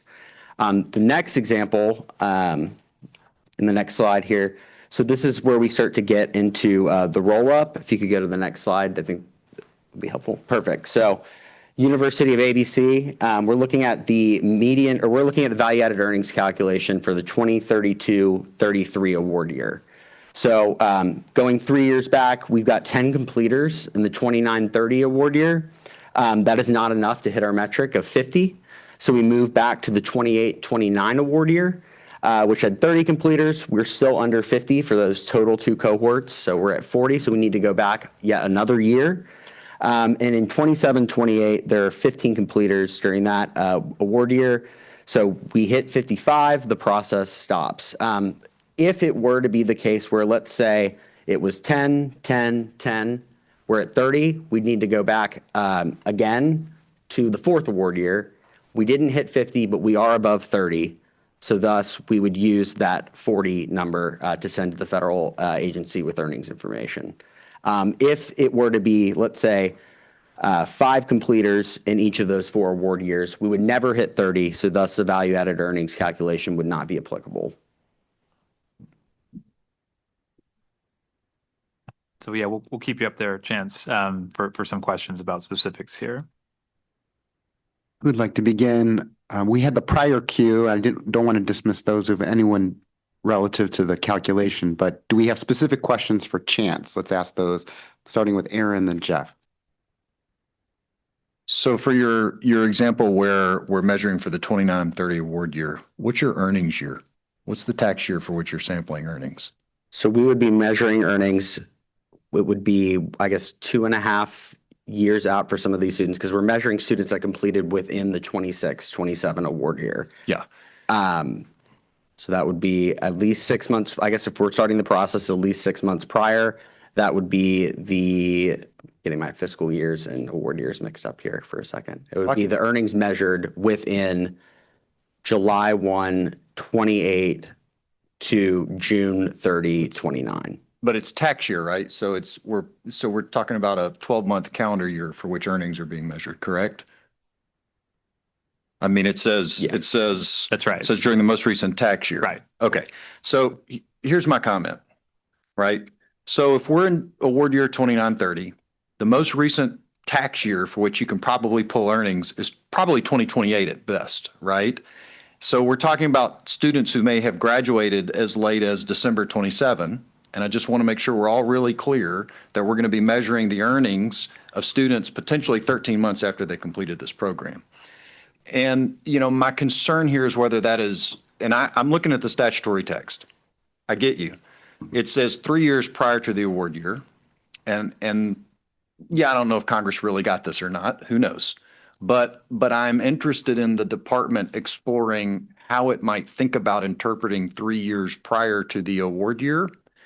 It's always interesting when you talk about how do you count first year before, second year before, third year before. There might be some flexibility there, but I'm concerned about measuring students 13 months out from when they've completed a program.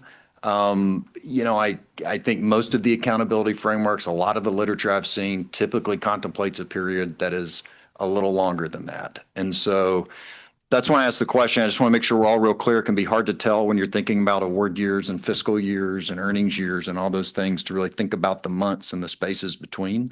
But I think that's a really important consideration here. Yeah, we can look at it. Obviously, like you said, there are statutory constraints here, but we can certainly look at a proposal. Okay, so we have left Jeff and Kristen next. Jeff. Yeah, Chance, are you looking at when you've got a cohort, say it's been expanded to 4 years, are you looking at are you choosing one tax year for the entire cohort? Or is each year you go back, you're going back another tax year for that group? I think the latter. The latter. I'd say maybe consider the former. Did I misspeak there, Dave? So we're measuring each cohort, X years, right? Same interval. Yep, that's right. All good, Jeff? Okay. Kristen, Zoe, Richie, and Preston. Kristen. Thank you. I don't know if it applies to both the proposed reg and the example. So this is an eligible workforce program's total published tuition and fees, but then we're referring to the institution level tuition. Does this regulation contemplate that a workforce Pell eligible program might be intentionally priced lower because of this than other programs at the institution? So when we get down to C, for instance, the institution must keep published tuition and fees at or below. Do you know what I'm getting at? Yeah, we should have. Differentiated tuition. Yeah, that we would be interested in the proposed correction to that. I mean, this was not our intent to limit the institution's overall tuition, and nor would it be possible to do that because programs are priced differently. We're looking at the published tuition for the eligible workforce program only. Yeah. Right. It sounds like, but tell me if this is wrong, with the intent that if I'm offering a short-term credential in a relatively lower paid sector, if I can make that as practically free as possible for tuition, that would meet this criteria, even though my students aren't killing it in terms of wages. Yes. Okay. Right. Yep. One quick clarification to what I just said. If you have two programs that are in the same 6-digit zip code range, we would calculate a value-added earnings that would apply to both of them. So that's as wide a net as we would cast for that. Zoe? Sure. My questions are not specific to the presentation. Are we ready to move on? Let me ask, does anyone else have any questions specifically for Chance? Preston? Yeah, I just wanted to clarify this timeline thing. So if you are combining multiple years worth of completers, the tax year in which their earnings are measured is not going to be the same calendar tax year. It's going to be the same number of years after completion for all cohorts. So if I complete in 28 and my earnings are measured in 2030, but then you have to combine 27 completers, the 27 completers, their earnings are going to be measured in 29. Do I have that right? Okay, great. Thank you. Well, so this one, we might have to take it back just to make sure everyone's on the same page here. But when we wrote this, the idea here was that we would use earnings from the same tax year for all the individuals in the cohort. Just make sure that's the way that, and there's various reasons for that. But one of them is practical in nature, given the federal agency with earnings data. So that's the way that we currently contemplate calculating it. We wouldn't necessarily go back and obtain different years of earnings for each set of individuals in the cohort.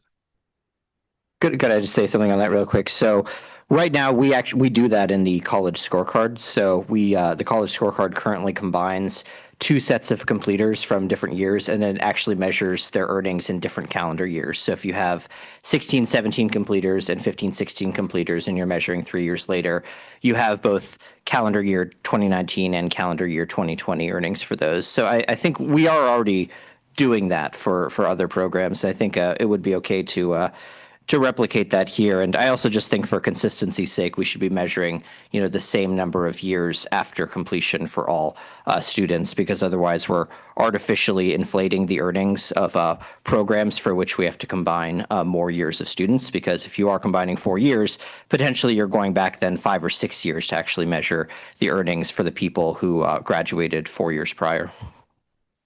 Yep, we can take that back. Richie indicated he also has a question for Chance. Richie? So the federal poverty line, where you're calculating that, is that coming from the same tax year that you're looking at? This would be the year in which earnings are measured. Okay. So if you're going back 3-4 years calculating that, should there be an inflation calculation to account for increase in prices over those 3 or 4 years? I think that's something we can consider as we're taking back the other piece. Yep, we can consider that if you guys want to submit some language on it. Okay. All right, have we completed one more? All right, so we're going to go to David next. I was just running back through the years here to Aaron's point, and I think it's even worse than we think. So if we have somebody in 26, 27 award year, and now we are looking to measure 29, 30, and we have to start 6 months prior. So 6 months prior to 29, 30 is 1/1/29. The most recent tax return at that point in time is 4/1/28, or roughly, which means the tax year is FY27 for somebody who was a 26, 27 completer. So we are actually dealing with somebody who, best case scenario, they have 6 months of earnings. And so we now not only are not measuring them meaningfully after they placed and completed the program, but we're also measuring them on a year that necessarily has only a partial, has a stub year effectively. And so I do think it's something that I would really encourage the department to go back to. I don't think there's a perfect solution here. At the same time, I also would echo the taxpayers' proposal that we need to create on-ramps here, because it's not just a 26, 27, 27, 28 as this program gets started. It's like any new program, we will necessarily have an on-ramp every time a new program happens. So it's not just as we get this kicked off, but I would encourage the department to go back there. Okay, have we completed all our questions related or for Chance? Okay, thank you, Chance. Appreciate it. All right, next in the queue in terms of revisiting the topic 6 in its entirety, or related topics in topic 6, subtopics, we have Zoe and Aaron next. Zoe? Thank you. I have 2 questions. The first, I'm not sure if you're able to speak on this, but I was wondering if this method for aggregating data for small programs described in subsection G is going to be the same method used in the other accountability frameworks that we will discuss in January. The department contemplates a similar process. I can't get further into it than that. But at least in terms of going back in years, we would contemplate a similar process. The statute for the other provision is more expansive, so it will not be exactly the same. Thank you. My second question is, can you explain why in subsection A, you chose to measure the earnings of students who are working as opposed to students who are in the labor force, which to my understanding would include people who are involuntarily unemployed, which I think would be relevant to the calculation of value-added earnings? So the reason we chose the term working is we have a process that Preston alluded to obtaining earnings for individuals who have completed a program through the college scorecard. And the department's intent, at least at this point, is to rely on at least elements of that process to do this calculation. And the concept of working is what we use in that context. So we chose to use that here as well. Are you concerned about capturing in the data people who are not able to find a job after completing the programs? So the way that the current data match works with the IRS, recognizing, of course, it's just a federal agency with earnings data, not specifically the IRS. We can't see actually whether people have jobs at the IRS data. We can just see their income. And so the protocol for the college scorecard has been to take everybody with non-zero earnings in there. And that is how, for the purposes of gainful employment and not gainful employment, but we've interpreted working for the purposes of the college scorecard. It's just, do you have non-zero income in that calendar year? It is possible, of course, to include people with zero income, but then you'd be capturing a lot of people who are not in the labor force for voluntary reasons, for instance, stay-at-home parents, or people who just might not be in the labor force for various reasons. So I think the best compromise, which has been reflected in the college scorecard and is probably, the best way to go forward here, is to continue just taking everybody with non-zero income for that calendar year and putting them in the earnings cohort. So I knew Preston would give a good description of that. I know he's done a lot of work on this, but I would also say that in the department's view, what we're trying to do with this calculation is establish a limit on tuition and fees, how much can be charged given how much individuals are actually earning later on. We also have a separate placement rate that deals primarily with whether individuals are obtaining work after they graduate. So we feel that this is the most appropriate way to do that. Thank you both for the explanations. Okay, remaining in the queue, we have Aaron, David, Richie, and Jeff. So I'll begin with Aaron. Just to be clear, right, there's no accommodation for whether someone is working in field or out of field, and the job for which we prepared them, the data just doesn't cut for any of that, right? Yeah. For this purpose, there's really not a good way to do that. Right. Okay. Yeah. Still thinking about this 6 months sampling issue. Yeah. David? That was going to be one of my two. And then I guess the other question is, I would presume, based on what was just said, that we also generally have no way of understanding how many months somebody was working. We find that they earned $12,000 in a year. We have no idea if that was in 1 month or 12 months. I'm not aware of any agency that would have that granular of data. No. Thank you. Richie? Dave, I apologize. Did I hear you say you're going to use data from the National Student Data System to obtain these students? To obtain the list of completers, correct. So if an institution wants to participate in Workforce Pell but does not report to the data system now, will you be requiring them to report to the data system? Can you give an example of a school that wouldn't be using the National Student? Cosmetology. A cosmetologist. So when we say use the National Student Loan Data System, we mean potentially through the National Student Clearinghouse, and who ultimately would report the students to NSLDS. Every individual who receives, as I mentioned, direct loans or Pell Grants, for example, direct loan information goes through the department's common origination and disbursement system, and that system feeds directly into the National Student Loan Data System, which then prompts the institution to report enrollment information. So I can't think of an instance where an institution would just not participate using that system. The department has set up a process such that we always have enrollment information, including for Pell Grant recipients. So then they'll just start reporting for these students that are in the Workforce Pell program then. I take your point that there may need to be some changes in the department's technical requirements for NSLDS to ensure that institutions are getting the lists of Pell Grant only students in these cases, but we will ensure that is the case. Okay. Yeah. Okay. Thanks. Jeff?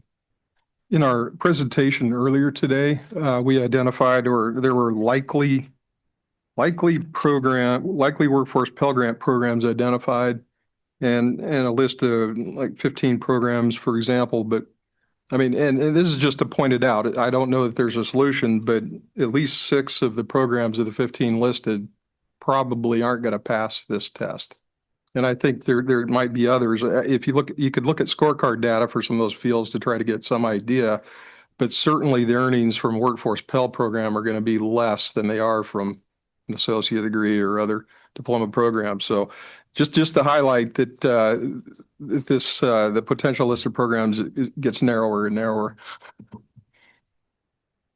Yeah, it's acknowledged, and Congress decided that they want to have a narrower set of programs. I mean, even if we hadn't included the provision about a program not being eligible, setting the published tuition at 0, for example, would cause the institution likely not to be able to offer it. So that's what we have. Eric?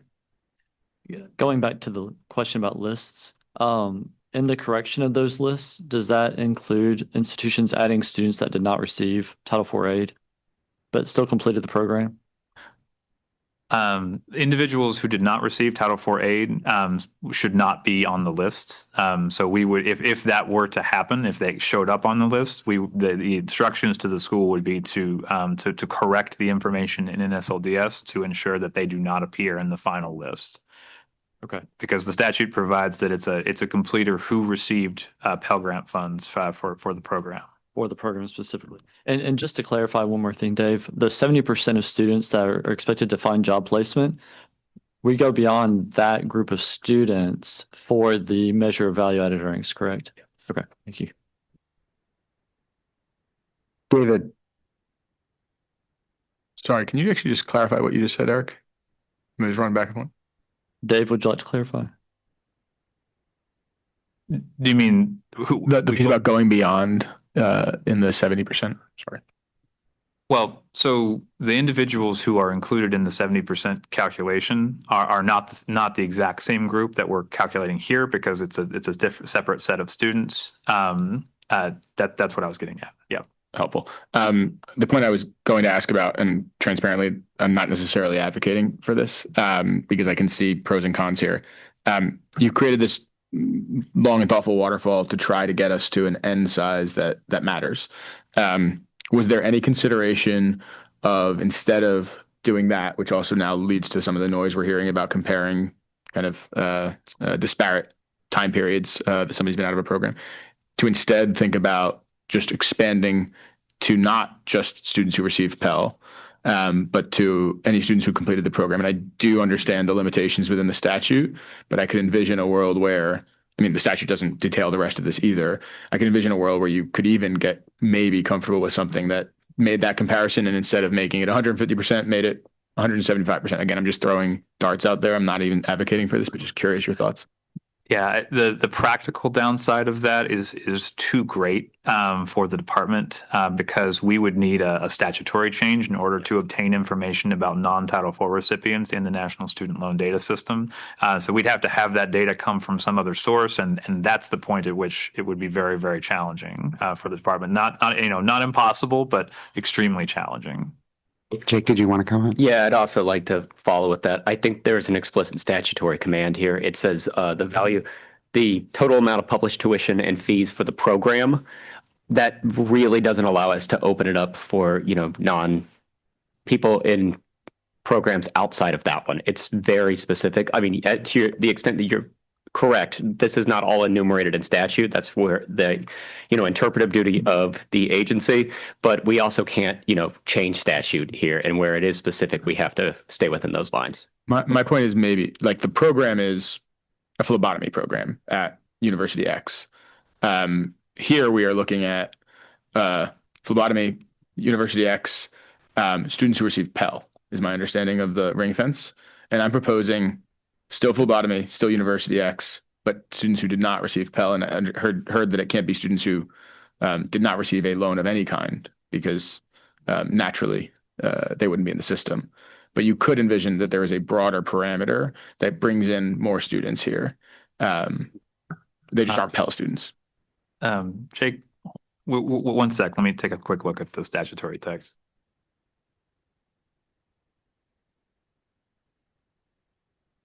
So the statute specifically also includes as a criterion for who is included in this calculation students who receive federal financial aid. And yes, although you could look back at individuals who received it at some other institution at some other time, I think that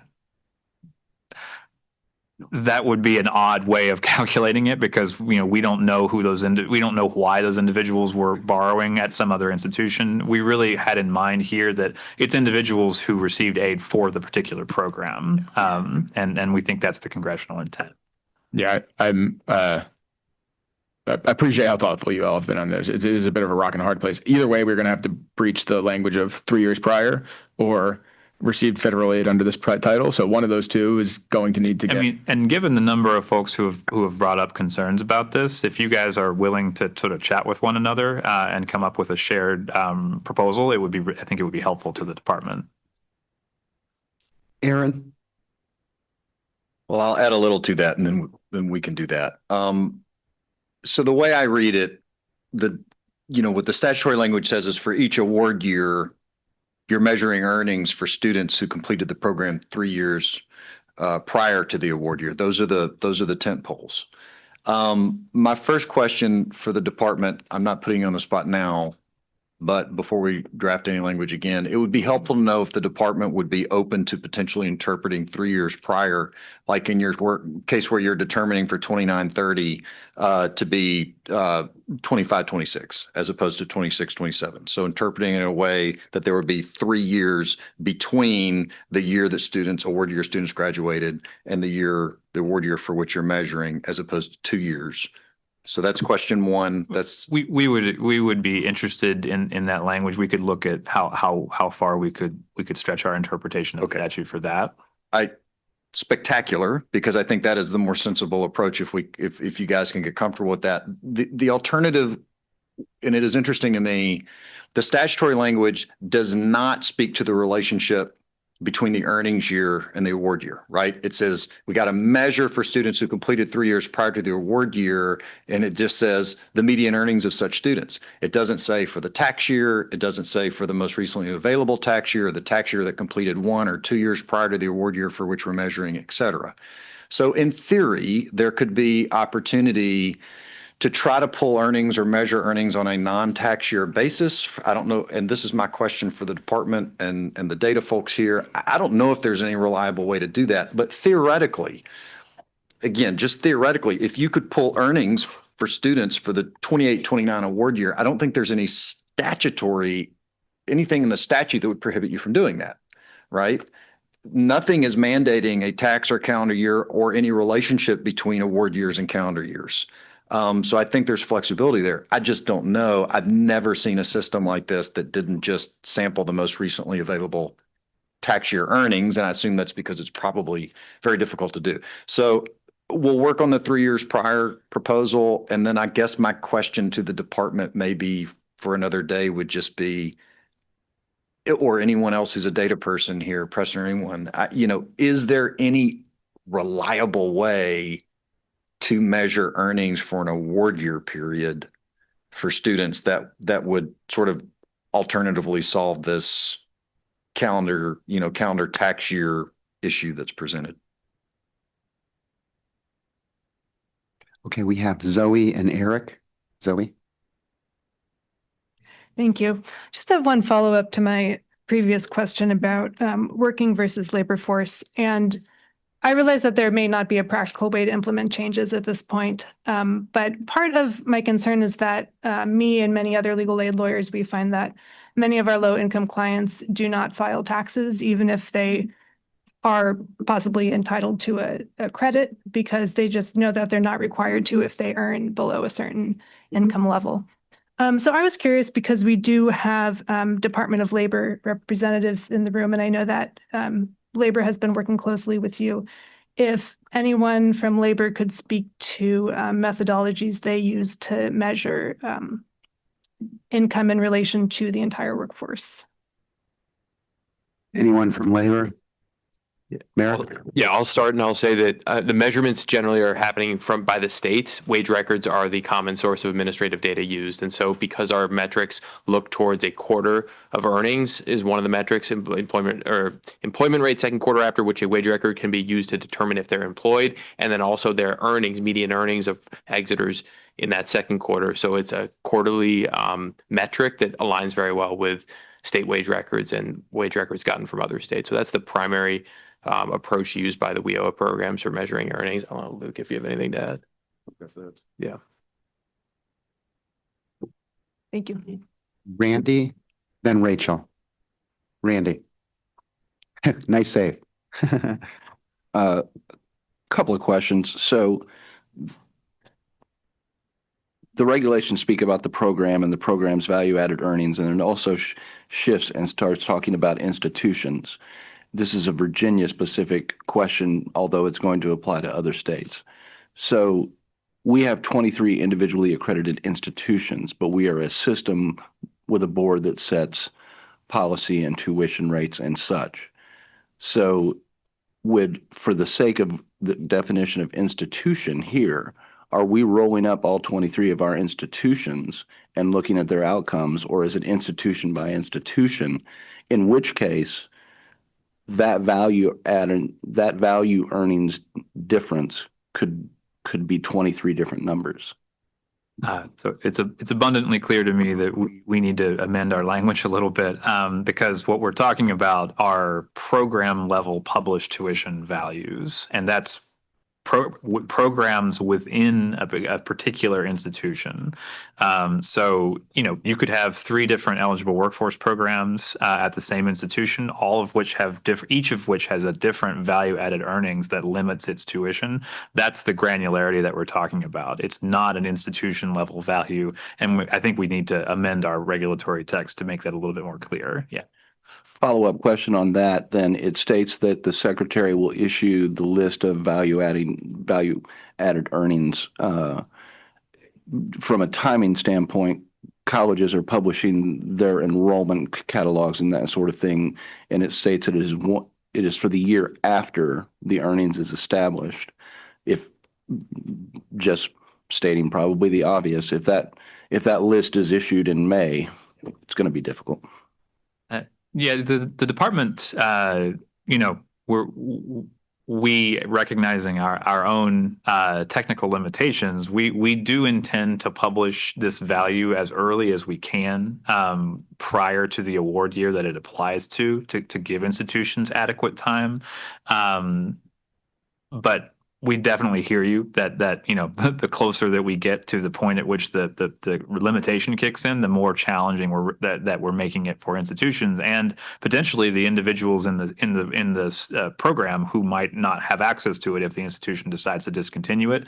So the department is definitely aware of that, and it is our intent to give that value as early as possible.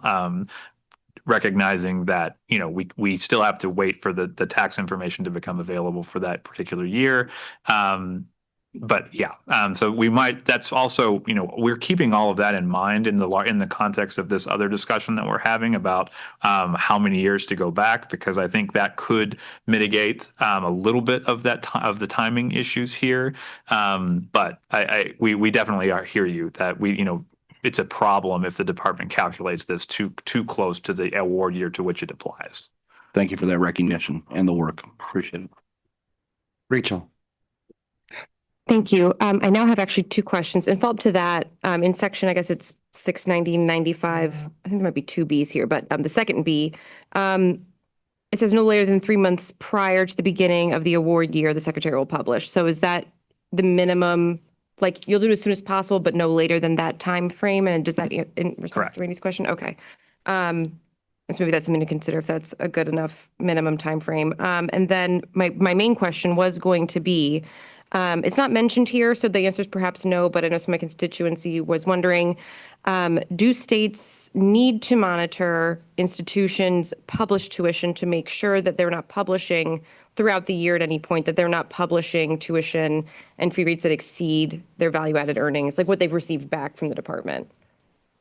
So the department has not sort of, in this mandatory text, we haven't contemplated a specific required role for states. That said, states probably would do well to pay attention to what is being calculated and provided to the institutions within the state, such that they don't have a surprise that a program that they feel is getting students out into the workforce is suddenly being limited so much that it can't be offered anymore. But it's not something that's required under the mandatory text here.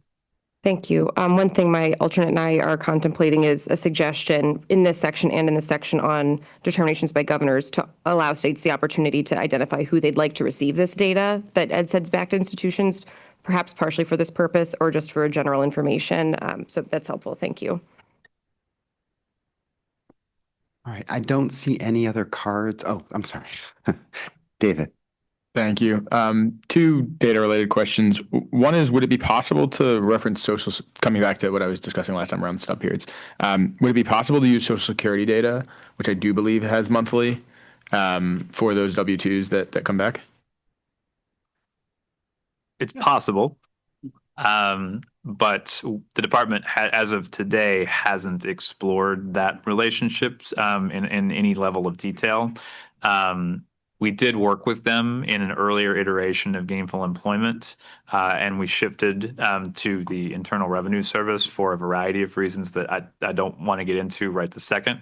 But The answer is it is possible, but it is also would include some technical challenges. But I'm here, I don't want to say that we're totally opposed to that idea, but we just recognize that there are some limitations to which agency we work with. The other thing that I would say is that we don't intend to specify in these regulations which agency it is, because it could happen that we want to change that down the road, and that's not really something that we want to specify here.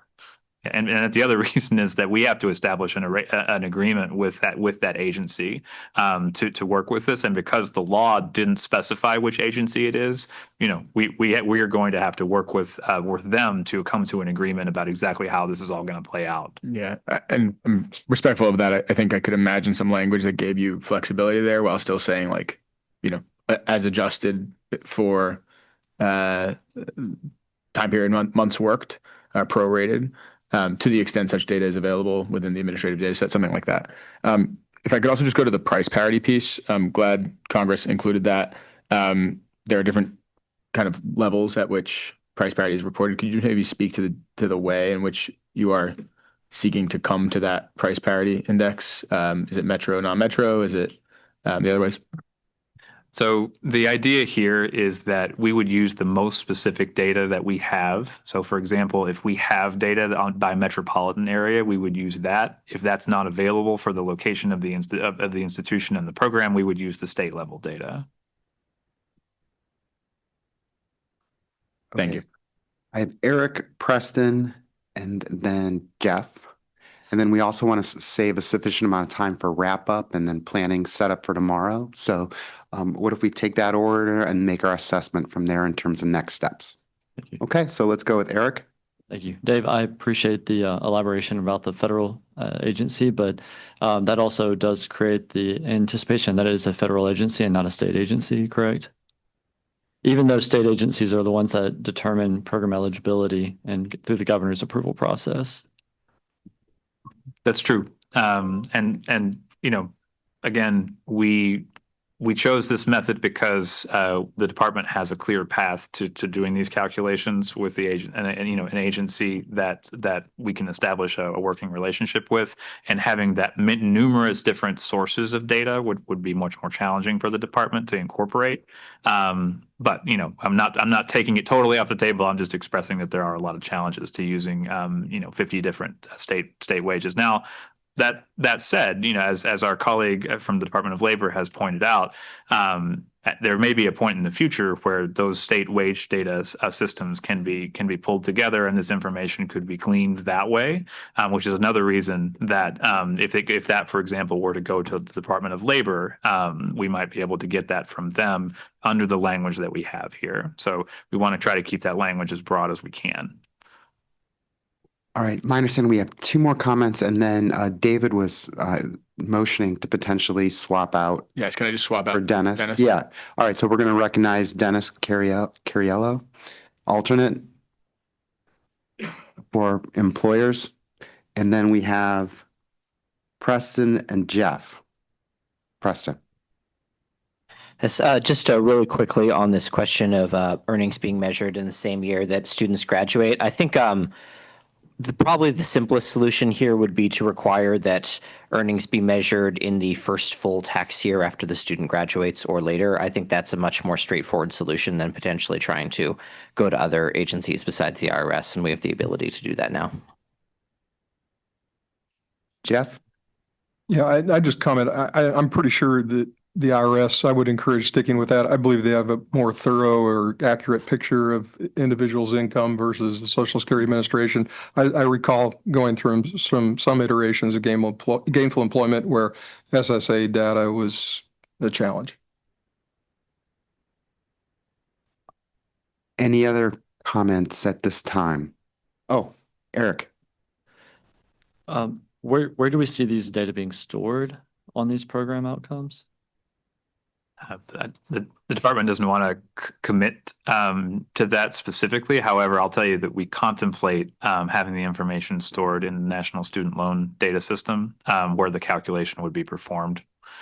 So it will have to pull in the information from the other federal agency, obviously. And then it'll be in an environment where we can pull the data together to do the calculation, along with the price parities, et cetera. Right. And will that information be available to the public or to students? What information specifically? All of the factors that were used to perform the calculation? No, apologies. The tuition earnings. Sorry, missing the terminology on the top of my head. But topic 7. You mean the Value-added value-added earnings. earnings? Will it be available to the public? So we haven't provided for that here in the mandatory text necessarily. We indicated it would go to the institution. So if that's something that you guys feel is important, you can certainly provide a proposal on it. All right. Dennis, did you want to comment? Yes. Hey, again, thanks for all this. It's a tremendous amount of work and the thoughtful way that you've been approaching these comments. I have one that, piggybacking on what Randy said, I think is important to consider. If a school is going to publish a tuition rate in first year and that number is going to change, we need to amend the misrepresentation regulation 668.73 to at least allow that if a school tells a student on day X that here's the tuition rate, and then on day X plus 1 that rate changes, they're not liable for a misrepresentation. And again, that's misrepresentation also would cover borrower defense claims. And so I think that's an important thing that needs to be addressed. You can certainly, Dennis, if you want to submit a proposal on that. I'm just trying to think of cases where that, because this adjusts the tuition downward. It would never adjust upward. I mean, I guess the school could increase its tuition, but if it's committed to a tuition amount that it's charging, it may have to stick with that in order to avoid a misrepresentation for a student. So I'm not sure. Maybe I'm missing it here. Well, I think the point is that if an institution has greater flexibility because the program has been doing successful, they should be allowed to raise their tuition. I mean, again, some of this is set by states, right? That require X percent increase, and I think that's something that should be considered. We can certainly look at it. Okay. Before we go to Randy, Dave, is there a set amount of time you need for wrap up from your standpoint?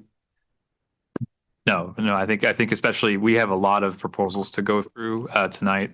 So I think at this stage, no. Okay, thank you. Randy. Just doubling back.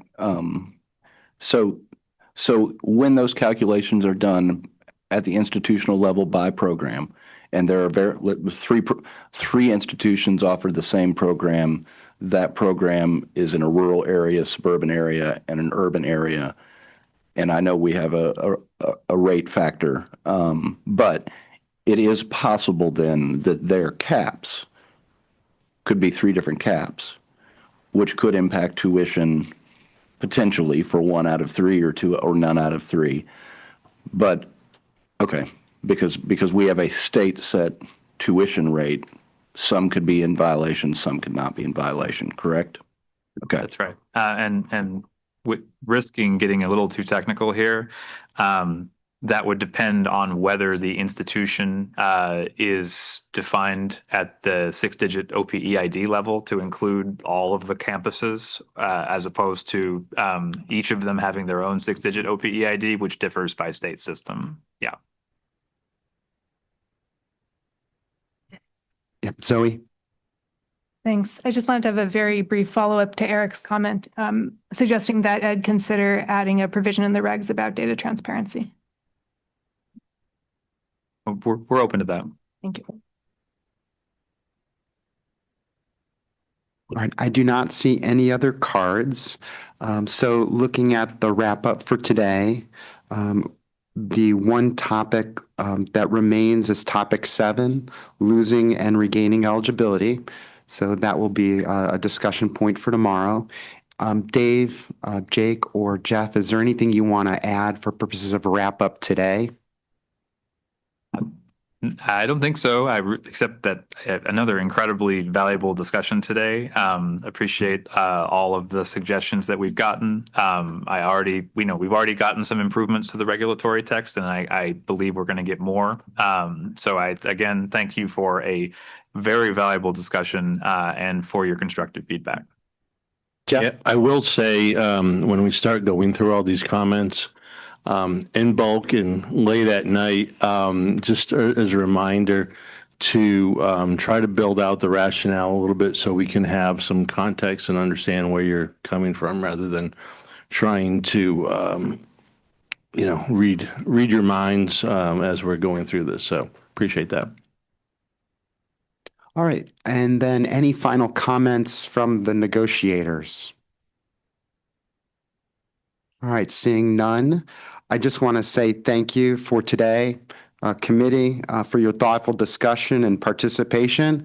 I thought it was a very productive day, and we really appreciate all you're doing to help along the way.